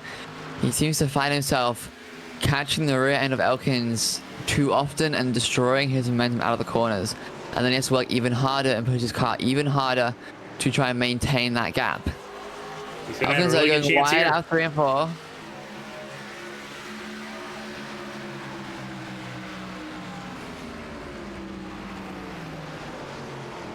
He does it again. He doesn't back the car up enough.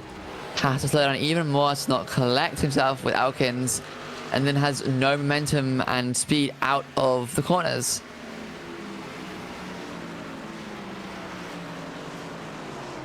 And it's so much easier said than done, making adjustments on the fly. Like, but also, I imagine it's something that you can't identify on the fly too, without someone's in your ear. Which I pretty much, no one here has tonight. No one here has anyone on the spotter stand. They're all running solo tonight. Yeah, that makes it a lot more difficult when one, you're so stuck because like you see yourself gaining on, and you're like, okay, well, what I'm doing is working. But you don't realize that, like, you're hitting that wall, and you end up just seeing the same progress over and over and over. And for Roberg, it's so, especially when you spent so much time being a second behind these two.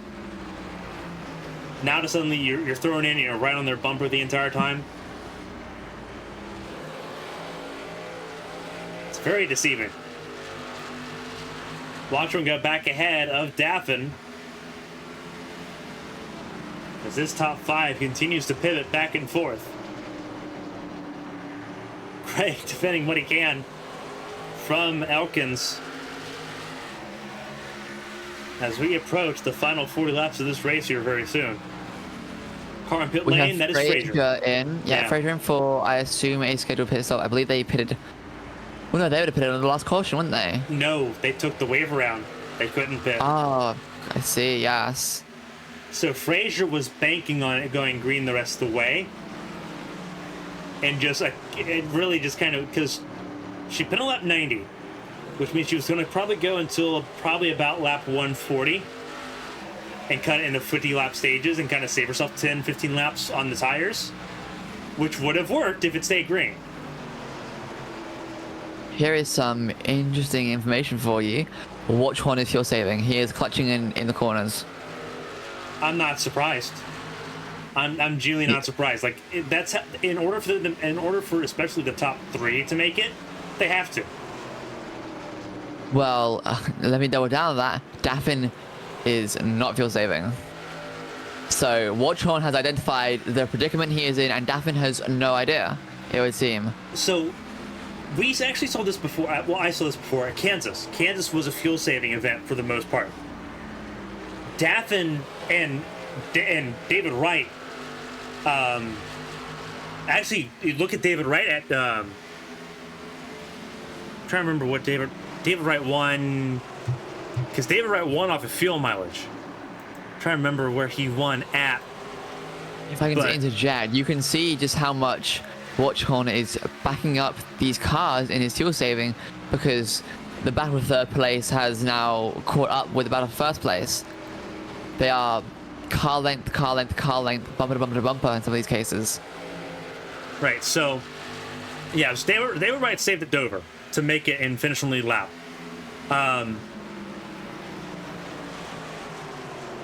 So David Wright made the fuel saving cut work at Dover. Daff made it work at Kansas. Neither of them use a clutch. So I'm not entirely sold that Davin doesn't know that he needs to fuel save. I'm more willing to bet because he let Watchhorn go pretty quickly. I'm willing to bet that Daffin's already aware that he's saving and probably has already been saving at this point. Whereas I don't think Watchhorn realized how marginal it was on fuel saving.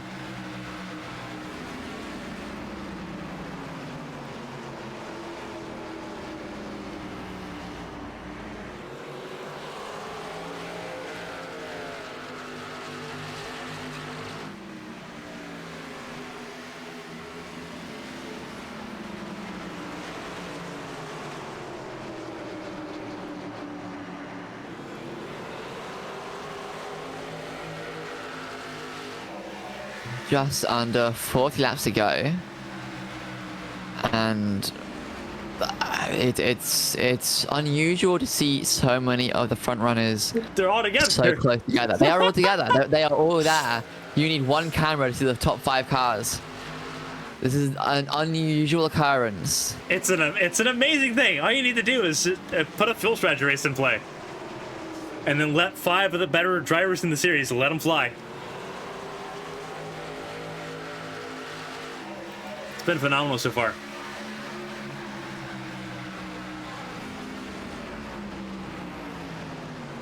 Daffin trying to save fuel. Watchhorn trying to save fuel in different ways. Watchhorn saving less fuel, being out in the open. I don't think Watchhorn's been happier to see a lap car with Casey Ellis in front of him right now.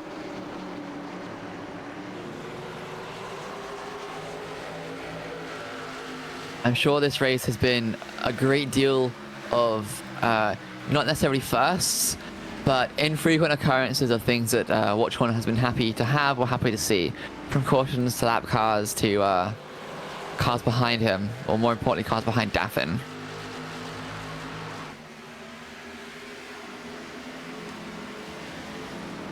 Ellis lets the lead. he's at a line to let go. If Ellis is going to let go all 5 cars. And he will. Fair play to Ellis. Well, I can't see him putting much of a fight when he is 43 laps down. And just overtook Hernandez for 12th place. He is currently 7 laps away from Stanley for 11th. He'll make that. He'll finish 11th this race.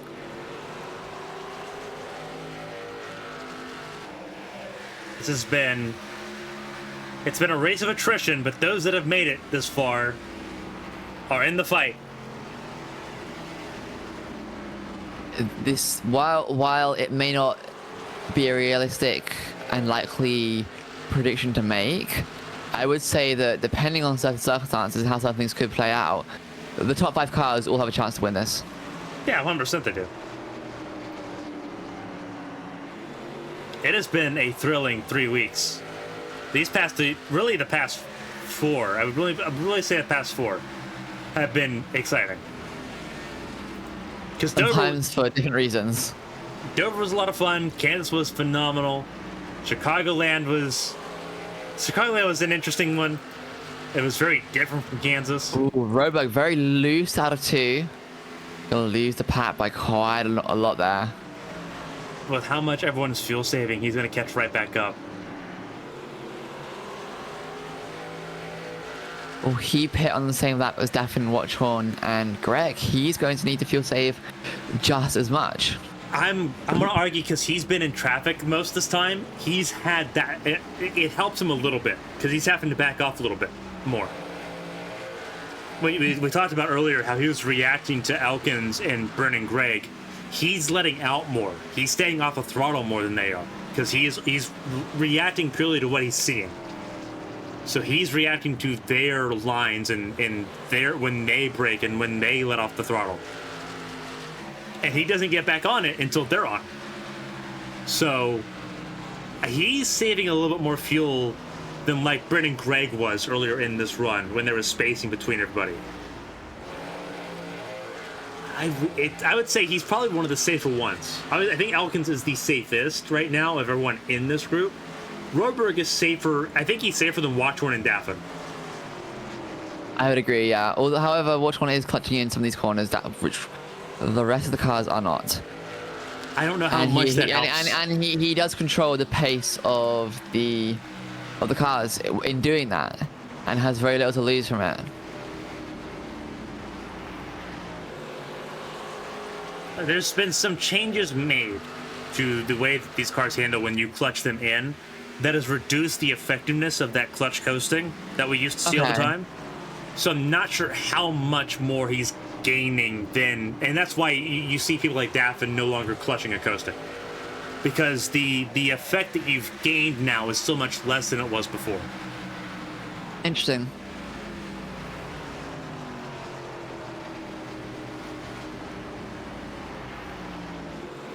In fact, in some cars, I believe in the next gen, it's actually better to not clutch and coast if you're saving fuel.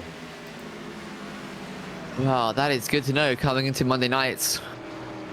You're welcome for that little piece of information, because the next gen, I believe, because it's 5 years and everything, it's better to not clutch and coast in that car. When I get my first win, I'll dedicate it to you. If it's a fuel mileage race. Yeah.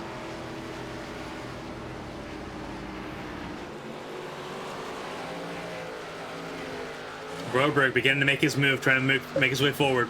Oh, However, and almost lost it. Getting loose out of 2 again. Commentator Even curse. more time lost here. He was trying to push there, and it did not work. Lap traffic also getting in the way. It separated Greg from Elkins. Elkins not handling lap traffic very well. Brennan Gregg counting lucky stars right now, because he's almost assured a podium. And just where on the podium is he going to be?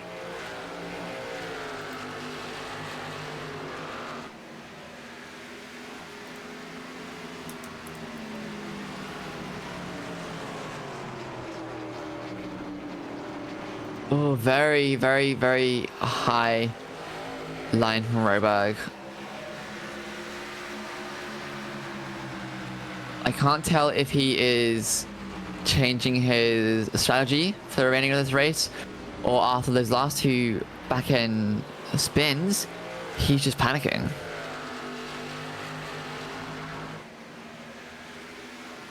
One of the bit, there's probably a little bit of panic setting in. However, he's got an opportunity moment here to get past Elkins. Elkins held a little bit by the 09 car of Pillar. Roberg getting side by side with Elkins on the front straight.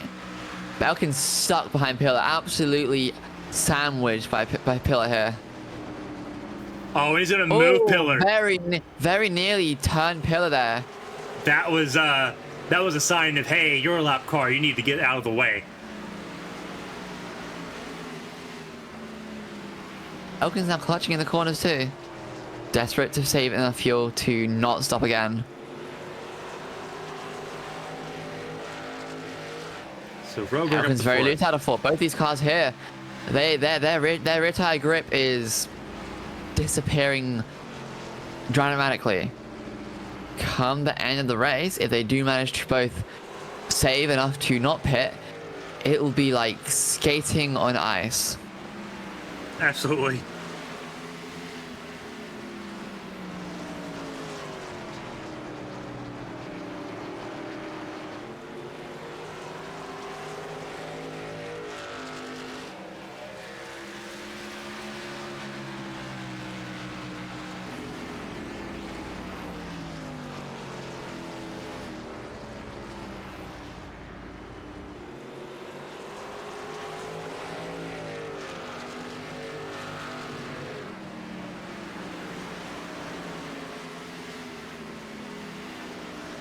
Broberg in the 4th position has lost 3 seconds to Brennan Gregg. Greg now more looking like a contender for 2nd or potentially 1st place.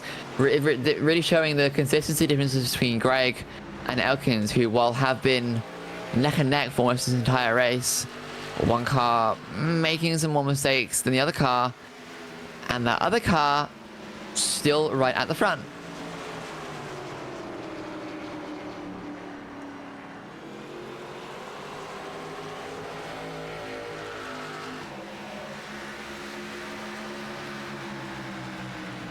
Watchorn, it's beginning to pull away a little bit more now. 2nd ahead for Merrick Watchorn.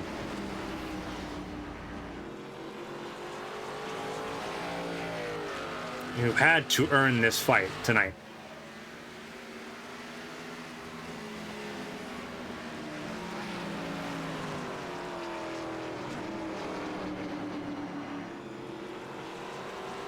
Coming to 19 laps to go.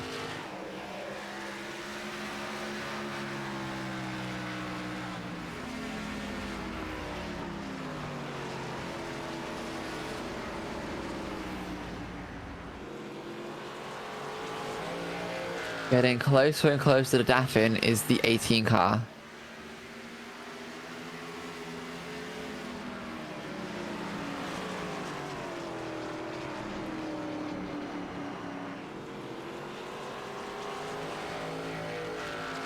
Clock is ticking.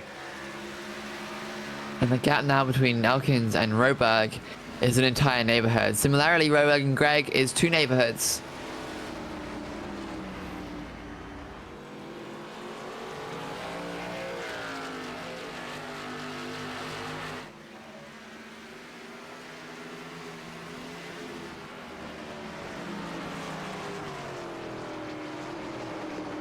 Just shy of 20 laps to go in this race.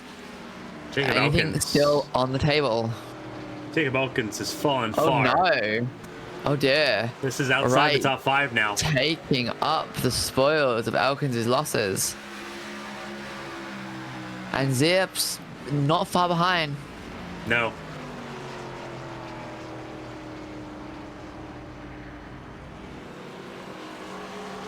Right there's here, just a little bit off in the distance.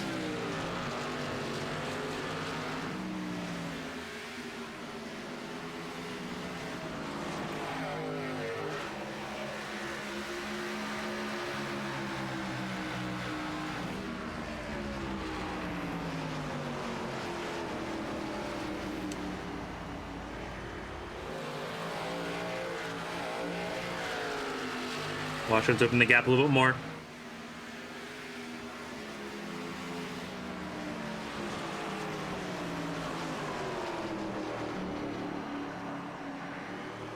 A few more laps and Greg will be trying to make a move on Daffin, I suspect.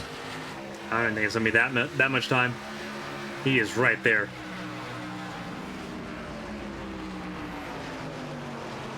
It looks like he wants to play this one a little smarter with a little more patience. Daffin hasn't been running consistent lines. His car is stepping out on him. Greg just needs to wait for the opportune moment, and he has plenty of time to do it in.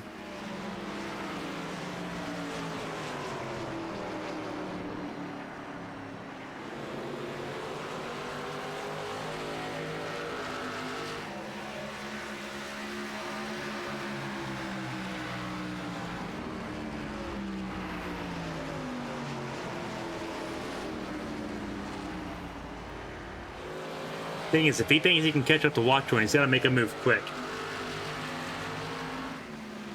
I don't imagine he has Watchorn in his future aspirations for this race. I think getting Daffin today would be a win for him. And the best he could achieve. Especially given the circumstances and his earlier misfortune with Stanley. Roberg is in. Roberg is in pit lane. He was losing too much time with his car. He kept getting loose out of the corners.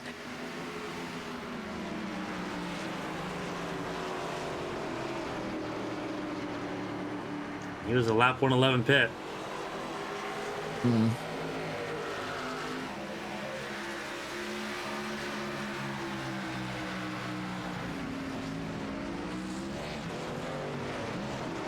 And that was a splash and dash, no tires.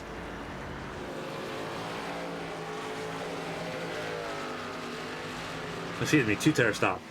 10 seconds.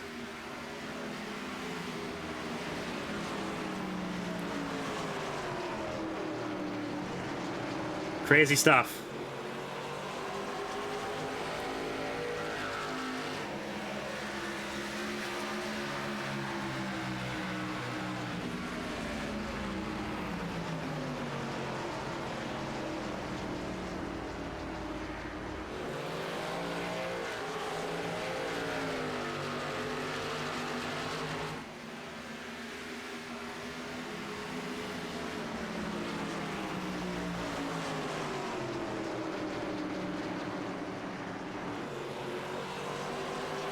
Coming to 10 laps to go here in Loudon.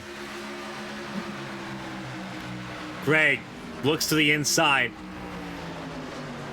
Still feigning a move, not actually going for it yet. Now try to go for it here.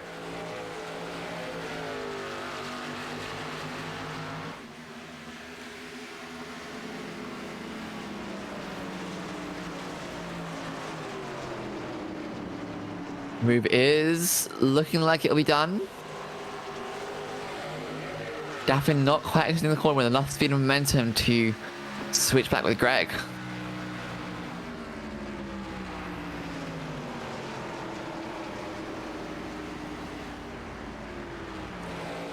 1.3 to gap with 9 to go.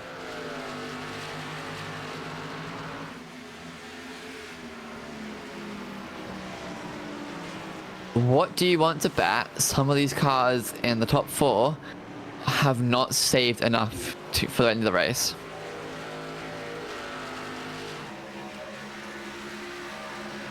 I feel like we'll see at least one of these cars in the top 4 coming in the next 5 laps. Out of necessity. I think at this point, the only one I think that'd be in legitimate danger would be David Wright. I think everyone in the top 3 I safe. agree. I think David Wright's safe too, because David Wright kind of showed that he could do it because he did it at Dover.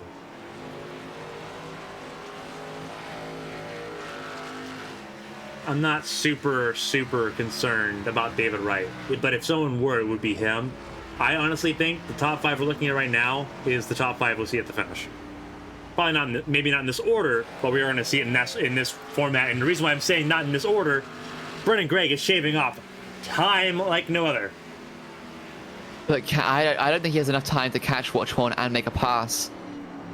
You get to him, you got one chance to put the bumper to him. How desperate is he for that win? He's not won yet in this series. This would be his 4th second place finish.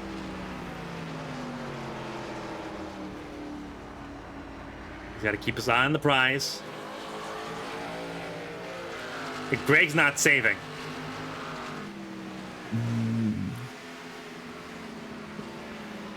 He's got it down to 6 tenths. 3 tenths in the last lap. That gap has dropped down to 6 tenths now. Yeah, Greg is on it. It is possible. It is very, very possible. Yes, very possible. And that was why I was saying, like, if he's going to sit behind Daffin, he needs to make sure he can pull that time together. There's no way when the race leader is a second away. There's no way you say, well, I can get second. There's no way. As a driver, if you can see the bumper of that race leader, you're going for it. Less than half a second now. Just a matter if he can make it stick. He will not have enough time to mess about. He has to find the opportunity. He has to use it. He has to make it work if he wants this win. You gotta bump and run. And Watchorn's gonna do the smart thing. He's gonna save as much fuel as he can. He'll let Greg get up to him, and then he's gonna pull it all out. There.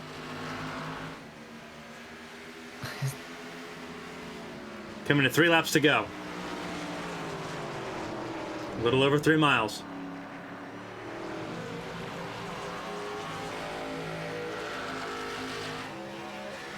And I'm pretty sure the Watchorn is stop saving.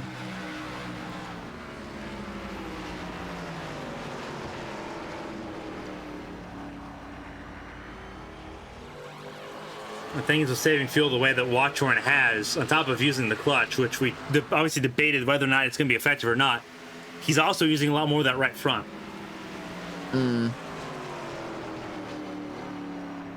Because you're relying more on that engine braking.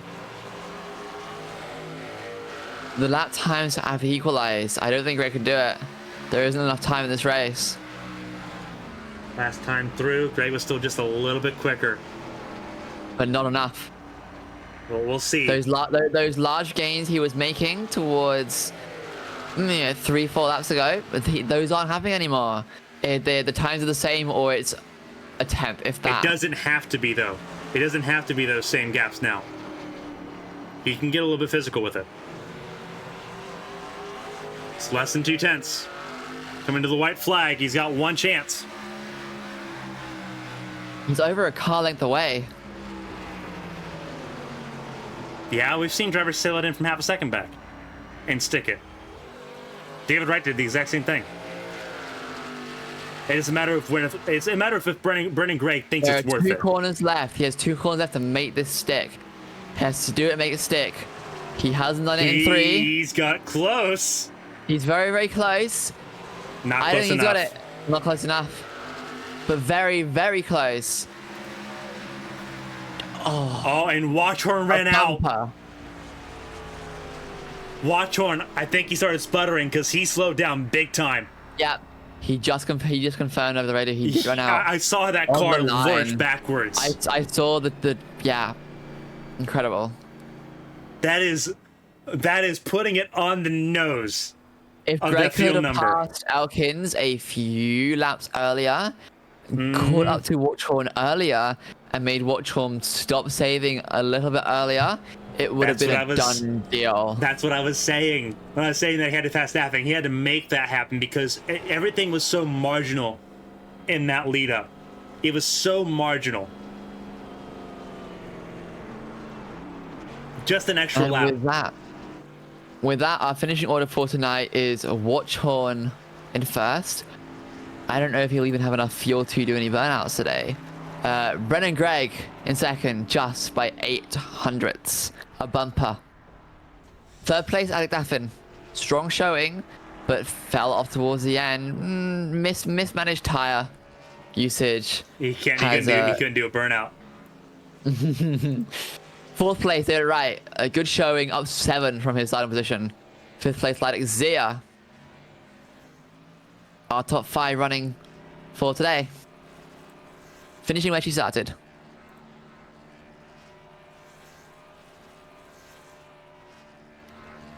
Wild stuff tonight. Thrilling race nonetheless. Absolutely fantastic race nonetheless. Very exciting race. A lot going on. A lot could have happened. Not all of it happened, but the opportunity was there. Absolutely.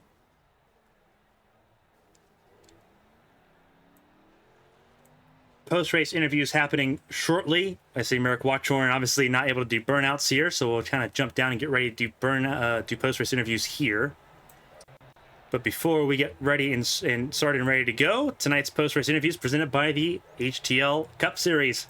The shootout begins Monday, the 21st, 8 p.m. We go live. Me and Christina Ryan will be there for that event. So you might want to stay and tune in for that. We got action coming Monday and Tuesday for HTL. Obviously, 8 p.m. on Monday. Set your alarms, set your timers, make a post-it note. But we'll talk to the race winner tonight. 31 career wins for Merrick Watchhorn. Merrick, this is Carmen from the ABN booth. You got a copy? Got a good copy. What a race. Arguably one of your most earned wins tonight. I've had to fight not one, not two, but 4 other cars for it tonight, especially at the ending stage. And we saw you run out of fuel right there at the end. Walk through, obviously, how this race played out tonight and just how much you were having to fight it. I just, I made a lot of mistakes early on. I went too hard early on, and then through just figuring out, the line of going up to the third lane was faster than just running the second lane. Usually I like to hug that second and just rip around the track, and usually it's the fastest line around here, especially if you can save your tires. But Alex showed me that third lane was very useful when you're trying to keep the car and its fuel on the edge. So no, I wasn't expecting to win this. I thought Alec had it in the bag, and then Lady Luck came back towards me with that final caution, and all I did was just keep that clutch in most of the race, that entire stint. I would say the last 40 laps, I had the clutch in and just trying to slow down the car, but at the same time not lose too much speed so I can keep up my fuel and not run out. I was about 5 laps short, so coming that close and making that happen was a great feeling. Obviously, we talk about, how dominant of a season you've had so far. Obviously, this is your 31st career win. This is your 16th of the season. But it looks like those that were up into the front, obviously Daffin and Greg and everybody, they stepped it up there over these past few weeks. Obviously, hardest, again, race win here tonight for you. Looking forward here, your schedule gets busier. You're racing in the Saturday Night Showdown series for RX. You just got drafted to finish the season in the RX A-Squared Cup series. On top of having to add all of that onto this, next week we head to Rockingham, which is not an easy track. It's a very bumpy, high-banked mile oval. Have you seen enough to kind of say that the competition level coming up to the top where you're at right now is beginning to build up here in the final stages of the season? Oh, absolutely. Everyone's starting to get better. Everyone's starting to really show their craft. Everyone's really putting in the time and effort. I mean, it's been a long 26-week season, so everyone's starting to pick up on what makes sense and what doesn't. And now here we are. We got a fantastic finish. I mean, Brendan Gregg finished in second place on my bumper, and that's a fantastic feeling to know that after all these weeks, he's going to be there at some point winning races just like Alec, and it's an awesome feeling, because taking the win every week in and week out, I won't lie, it somewhat gets boring, but at the same time, it does upset some people. So the fact that I'm starting to get challenged, more the merrier. I'm so happy about that, and it's just one of those things. Just gotta move forward and realize that people are going to get faster, people are going to get better, and you just gotta take that into account and move on with your day. And that's all I've been doing. So probably time to start practicing again, I guess you can say. Well, you got a lot to practice for again in the 8 ARCS Saturday Night Showdown series. That's at Richmond tomorrow night. You're also in the A Square Cup series. That's at Watkins Glen on Sunday. But before I let you go and obviously let you get ready for those races coming up ahead, if there's anyone to shout and say thank you to, Merrick, the floor is yours. Congrats. Season win number 16, career win number 31 tonight here in New Hampshire. Yeah, no, I just want to give a shout out to the TWIGI and shout out to QSA and Capture the Occasion. Give a shout out to y'all, always giving us the love and support we deserve out here and showing us off to the world. And of course, just want to thank all my teammates. I mean, if they didn't help me out just a little bit there with Alec to slow him down just a little bit so I can get to him, I don't know how this race would have gone if it went green the whole way. But hey, it's an awesome feeling to know that we're coming still up on top and still winning races. And the only thing from here is to go up. Absolutely. Merrick, congratulations again. Race win number 31 on the season, 16 on the season, 31 on your career here in the TWIGI iRacing series, with a lot more racing coming up for you tomorrow, Sunday, and obviously next Friday at Rockingham. Enjoy the race win, and I'll be seeing you again tomorrow. Yep. That was Merrick Watchorn, race winner tonight. It doesn't look like Brennan Gregg seems to be interested in being interviewed for tonight's event. Being a little bit shy on the microphone here this evening. Nonetheless, here's the full results as we look at the race order here. Merrick Watchorn and Brennan Gregg and Alec Daffin round out the top 3 here. Those are your podium finishers. David Wright finishing in 4th. We'll see David Wright this weekend again as well. We'll probably see him tomorrow night in the Saturday Night Showdown series, and we will for sure see him on Sunday at Watkins Glen. Lilac Zier, we'll see her tomorrow night at Richmond, making that trip down the Atlantic coastline from New Hampshire down to Virginia for that. Jacob Elkins finished 6th tonight. Very entertaining watching him battle, obviously, with Brennan Gregg, with Martin Roberg, who finished 8th behind Maurice Gomillion. Louis Frazier recovered to finish 9th place in tonight's race, 1 lap down, having to make an extra pit stop in this race. Greg Pillar finished in the 10th position. Casey Ellis, despite being 51 laps down, took the checkered flag. He finished in 11th. 12th to 17th, all DNFs in this race. Jack Stanley in 12th. Patrick Hernandez retiring out of the blue in 13th position. RJ Buchanan in 14th, ahead of Julian Ballou in 15th. Austin Mongo, his debut went sour. Only 4 laps completed for him in the 16th position. And Bobby Blowers did not take the start, took the last race points, and decided to take it home into Rockingham next week. Again, a lot of action coming up here on ABN across both ABN 1 and ABN 2. Here on ABN 1, tomorrow night, 9:45, we go live at Richmond for the ARC Saturday Night Showdown series. We're live here again as well on Sunday, 7 p.m. at Watkins Glen for the ARC's A Square Cup series.